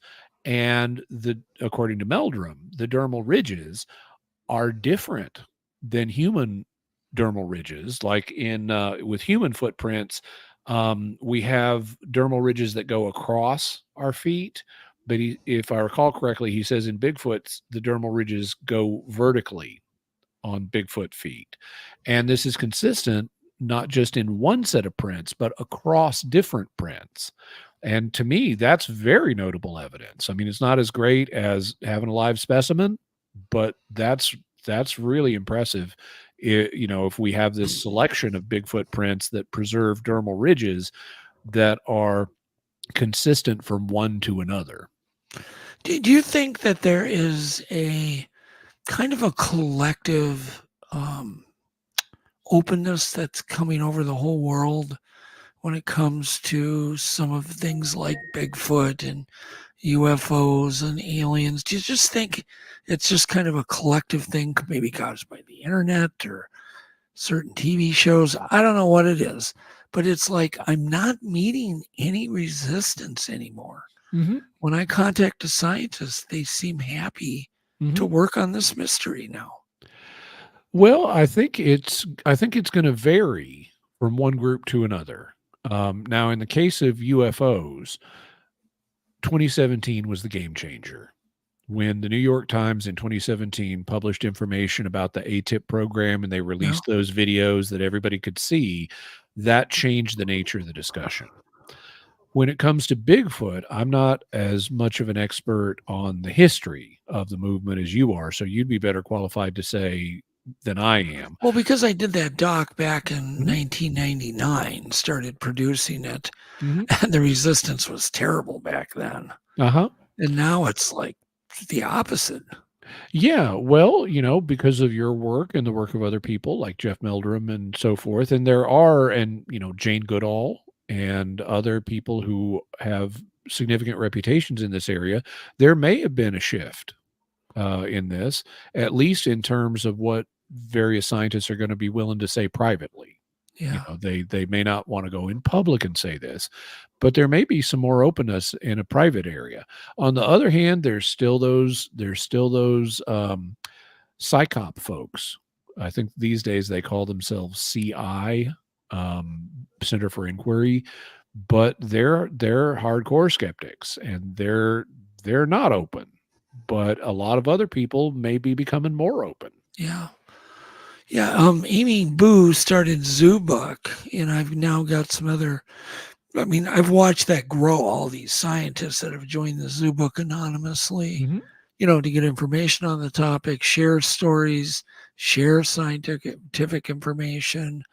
It's a place where researchers can exchange information with scientists. And it could be many of those scientists, which is weird. Many of them have had some kind of an experience. And it seems like I'm running into more and more people too, including scientists that had some kind of weird experience. Like when they were out camping, something was throwing rocks at their tent or they heard a scream. It just seems to be more common now. It's just kind of weirding me out. Yeah, the big change that I'm seeing. Throwing rocks is notable because you need a brachiator arm to do that. And even though bears can plausibly, at least there's an argument that they could plausibly be mistaken for a Bigfoot if you see a bear under the right conditions. Bears can't throw rocks. They're not brachiators. And so, and their front paws would even have trouble gripping a rock, much less would they be able to heft it back and then throw it forward. So if you've got rocks being thrown at a tent, what that tells you is, at least to my mind, and I'm not a biologist, maybe some biologist, or I'm not a zoologist, maybe some zoologist could correct me on this, but it seems to me you're looking at a primate. You're looking at something with a brachiator arm. And so, and we don't have monkeys here in North America. So, and we don't have native chimps and gorillas. So if you can rule out human throwing rocks at your tent, then that would tend to support Bigfoot. Yeah. Now, Superfly, I think it was, Sly Fox says the U.S. Forest Service is embracing their existence now also, along with other agencies. And I'm actually finding that true. I just interviewed a U.S. Forest Service guy, totally open about it. It's like, what? He's going to be in the new doc. And I'm like, cool. I'm shocked. I'm just like, what? And he's talking openly about it. And I'm just like, by the way, let me ask you a couple questions. Yeah. So first one, here about an hour from me, there is a town called Stillwell, Oklahoma, where they have a Bigfoot symposium every year. Yeah. I'm going to be at it next year. Good. If you guys happen to be there, I'd love to meet you in person. Oh, cool. No, that'd be cool. Yeah. Second question. Yeah. So putting the Patterson-Gimlin film aside, because there's been tons of discussion of that, but putting that aside, what do you think the second best or the next best still or motion imagery of Bigfoot is? Well, I think I really do think it's the anecdotal combination of Patty, the Freeman footage, the Memorial Day footage, and those three all have something greatly in common. The creature was out in the open. It's unobscured by forest material. All of them seem to be postpartum. All of them seem to be leading away the person that bumped into them accidentally. Almost like a killdeer, like follow me. Right? Which would tell you that if that's true, if that's an accurate observation, that would tell you that there's something that the Bigfoot is leading you away from. Yeah. Likely young. Right. And I find things like that, where the gate on the Patterson-Gimlin footage, we'll be going very deep into it. That gate has so much, it's so complicated, Jimmy, and has so much to tell us. It is so complicated that I doubt you could stand still and hold a true position of Patty in the way she walks, with such extreme leg angles, hip angles, thigh angles, ankle angles. It's really complex, and it's I always tell people it's just like a Peruvian horse. If you just go on YouTube, look up Peruvian horse gait. It's a naturally gated horse, and study their gait. That's exactly what Patty's doing, except Patty has 2 legs, not 4. Right. Okay, so I already know where to find resources on the Patterson-Gimlin film, but you're saying the Freeman footage and Memorial Day footage are the other 2 really good ones. So I'm going to look those up and see what I can find out about. Footage, Alex, can you get Jimmy tomorrow the enhanced version of the Freeman footage? In fact, we really should send him a book that's got the footage in it. We'll send you a complimentary book. I think Michael Freeman would be very proud to have you have it. It's called the Freeman Files book, but in there is researcher Paul Freeman, his entire audio diary over many years, his research, and the footage of the creature and the creature I saw, or the baby lift that I noticed that Paul didn't know anything about. he just thought it was another creature that he saw, and he never even noticed it was lifting an infant. So when I enhanced it, I could see not only the infant getting lifted, the head, the feet, reach around the waist of the creature and grab onto it. And the reason it's important, because this was in the 90s, there was no CGI then. There was no AI. So these early films actually have more to offer us than the newer. Does that make sense? They just at least until we get copy-proof copy-proof file footage, which is possible. We don't have it yet. It's at least not commercially available as far as I know, but it is possible to create like single recording media that has its own provenance, so you can't fake it. Right. But we're not there yet technologically. We're kind of living in this period It's where a dangerous period. Yeah. I'm actually encouraging researchers to get and buy 16 millimeter film cameras, fixed focus, instant on, spring wind for their expeditions, because makes sense. Yeah. You can't fake a negative. You can't fake a negative. In the negative, these things start recording instantly. Like, within a tenth of a second, you're rolling film. There's no warming up. There's no reaching for this, hitting this button, hitting this app, hitting that phone app. It's just so much easier than any kind of camcorder. It's just pull the trigger. And I've been I remember motion picture cameras that looked like radar guns. You would pull the trigger to start recording. Yep. They're spring wind, and you can get them cheap. You can buy them for $20, and you can still get film at Walmart. And I'm just saying, pick one up at the same time as you get your double wide sleeping bag. Exactly. Oh my God! I'm going to get so much crap for that. It's just, I'm going to tell you, if you ever camp, I would imagine you do on occasion. Never. Once you get a double wide sleeping bag, you will never go back to a single one ever. I can understand why. It's just so nice. It's like, my goal today was just like, God, camping is so miserable. Why is it so miserable? It doesn't need to be. We live in 2024. Like, we're beyond the Jetson years, right? Like, we should have comfy camping. And we still don't have flying cars. No, we don't have. Well, we actually sort of, but they're not available to the general public. But I do know this, that there's no sense being uncomfortable. Let's put it that way. Life is short. I agree. So, okay. By the way, just to let you know, I will need to go soon. Okay, that's fine. Would love to come back if you all right. Would Yeah, like let's to have do me back. that. Let's end it on one last topic. Sure.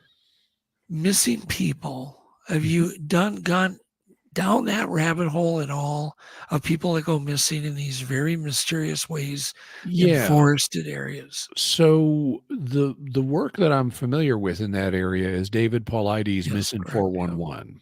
And he has an argument, I'm sure your audience knows about it, but for anyone who doesn't, he's got an argument that people go missing under mysterious circumstances in national parks, and that the National Park Service is not properly attending to these.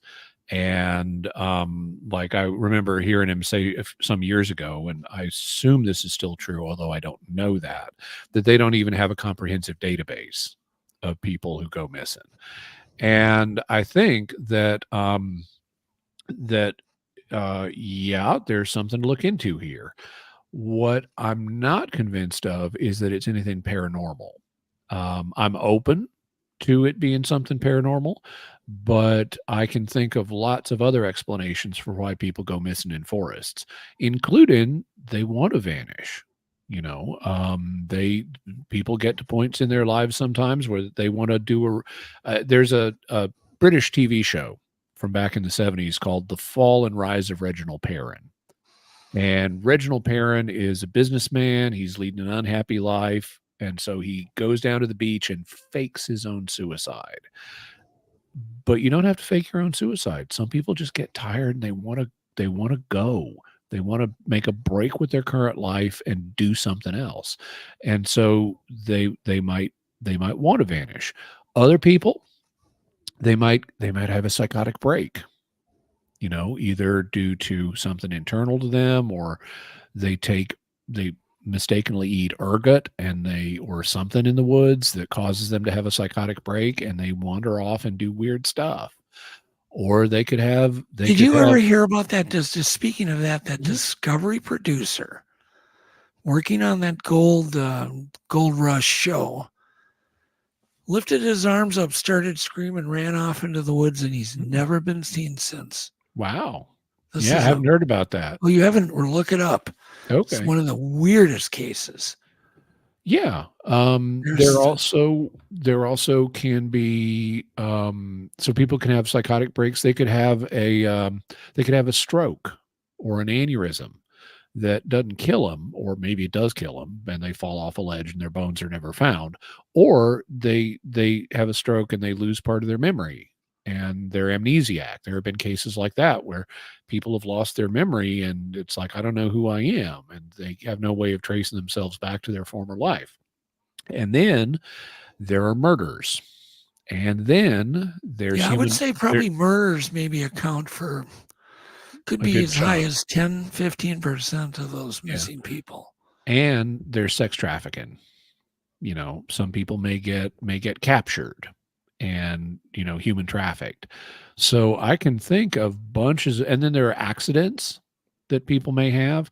And I haven't made a list. I mean, you asked me just off the top of my head. Yeah, right. And so, but I've already, I think, thought of more than a dozen possible explanations for why someone would appear to go missing in a national park.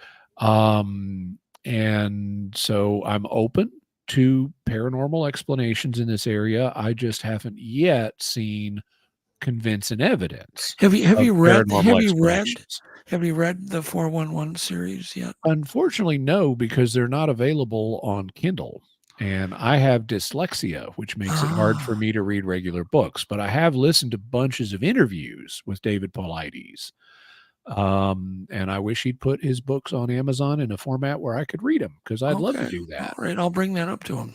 Yeah. I will bring that up. That's Alex. It's a good point. We need to talk to David about that. That's interesting. Yeah, it is such a fascinating topic. And I agree that those are all probably maybe 1%, 2% could be this, 1%. But there still is a percentage of them that are so bizarre where, like sometimes they'll find the body, but it's so far away. Yeah. It just doesn't make it. There's no way he could have gotten from here to there, and he's naked.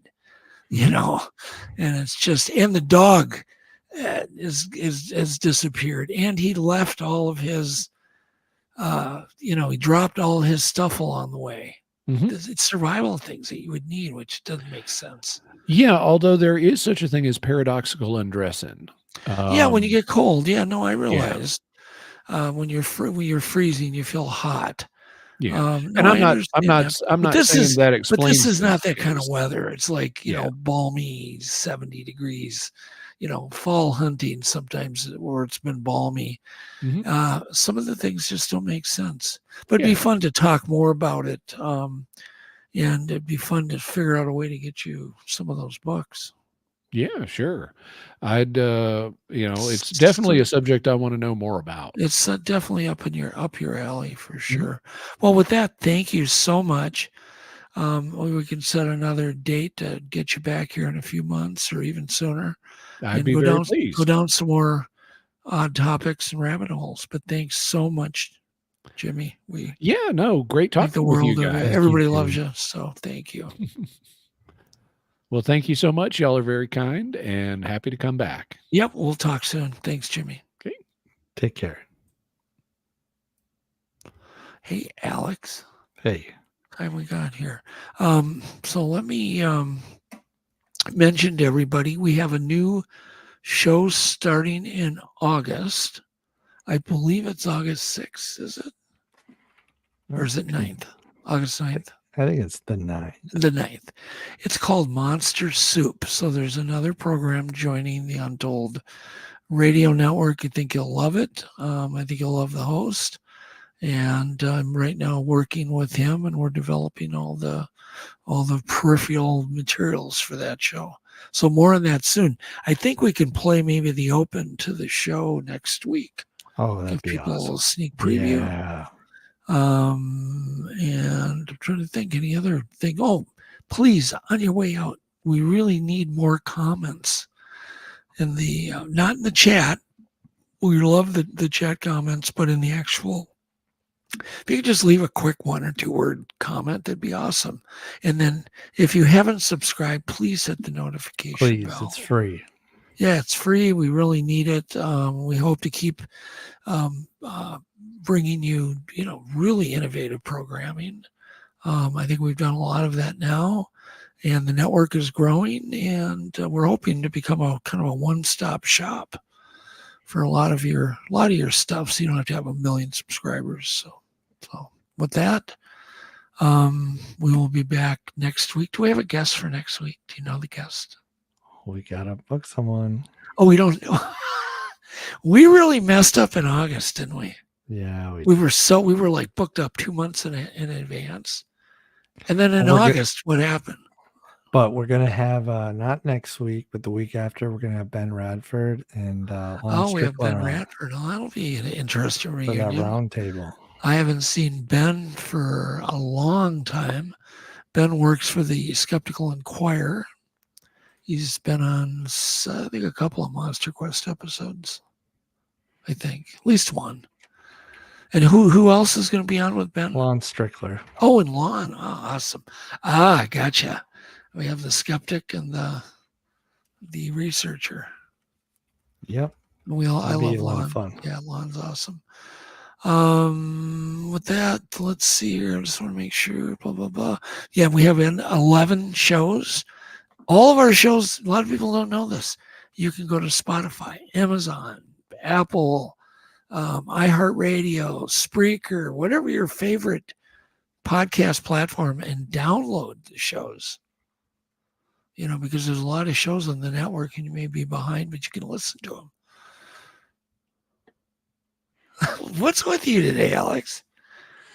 Do you know something? The weather, the humidity, man. Do you know something I don't know? Did you do something naughty? No. No? I don't know. You're just acting. I guess you're acting like Alex. I guess. I don't know. Anyhow, so I want to leave you with this wisdom. If you find a life path that has no obstacles, chances are it isn't going to lead anywhere. So just remember that. Things aren't easy. Everything's tough that you're going to do. If it's worthwhile, it'll be a little tough. So anyhow, with that, good night. We didn't have to go. We didn't have to bow out early because of the weather. Everything's Thank good. God. Good night, Alex. And I will see you tomorrow at a family reunion. See you tomorrow. All right. Good night, guys. Thanks, everybody. I call you up in the middle of the night, been bothered by dreams, ain't feeling alright. You give me comfort, say just give it some time. By the end of our talk, I'm feeling just fine. You and I will always know where we belong. This ain't no ordinary love we got going on. I'll pick you up in my 59 Ford. We head on down the road until we get bored. Just you and me and the sun and the wind. If the rain should start falling, we'll head on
down.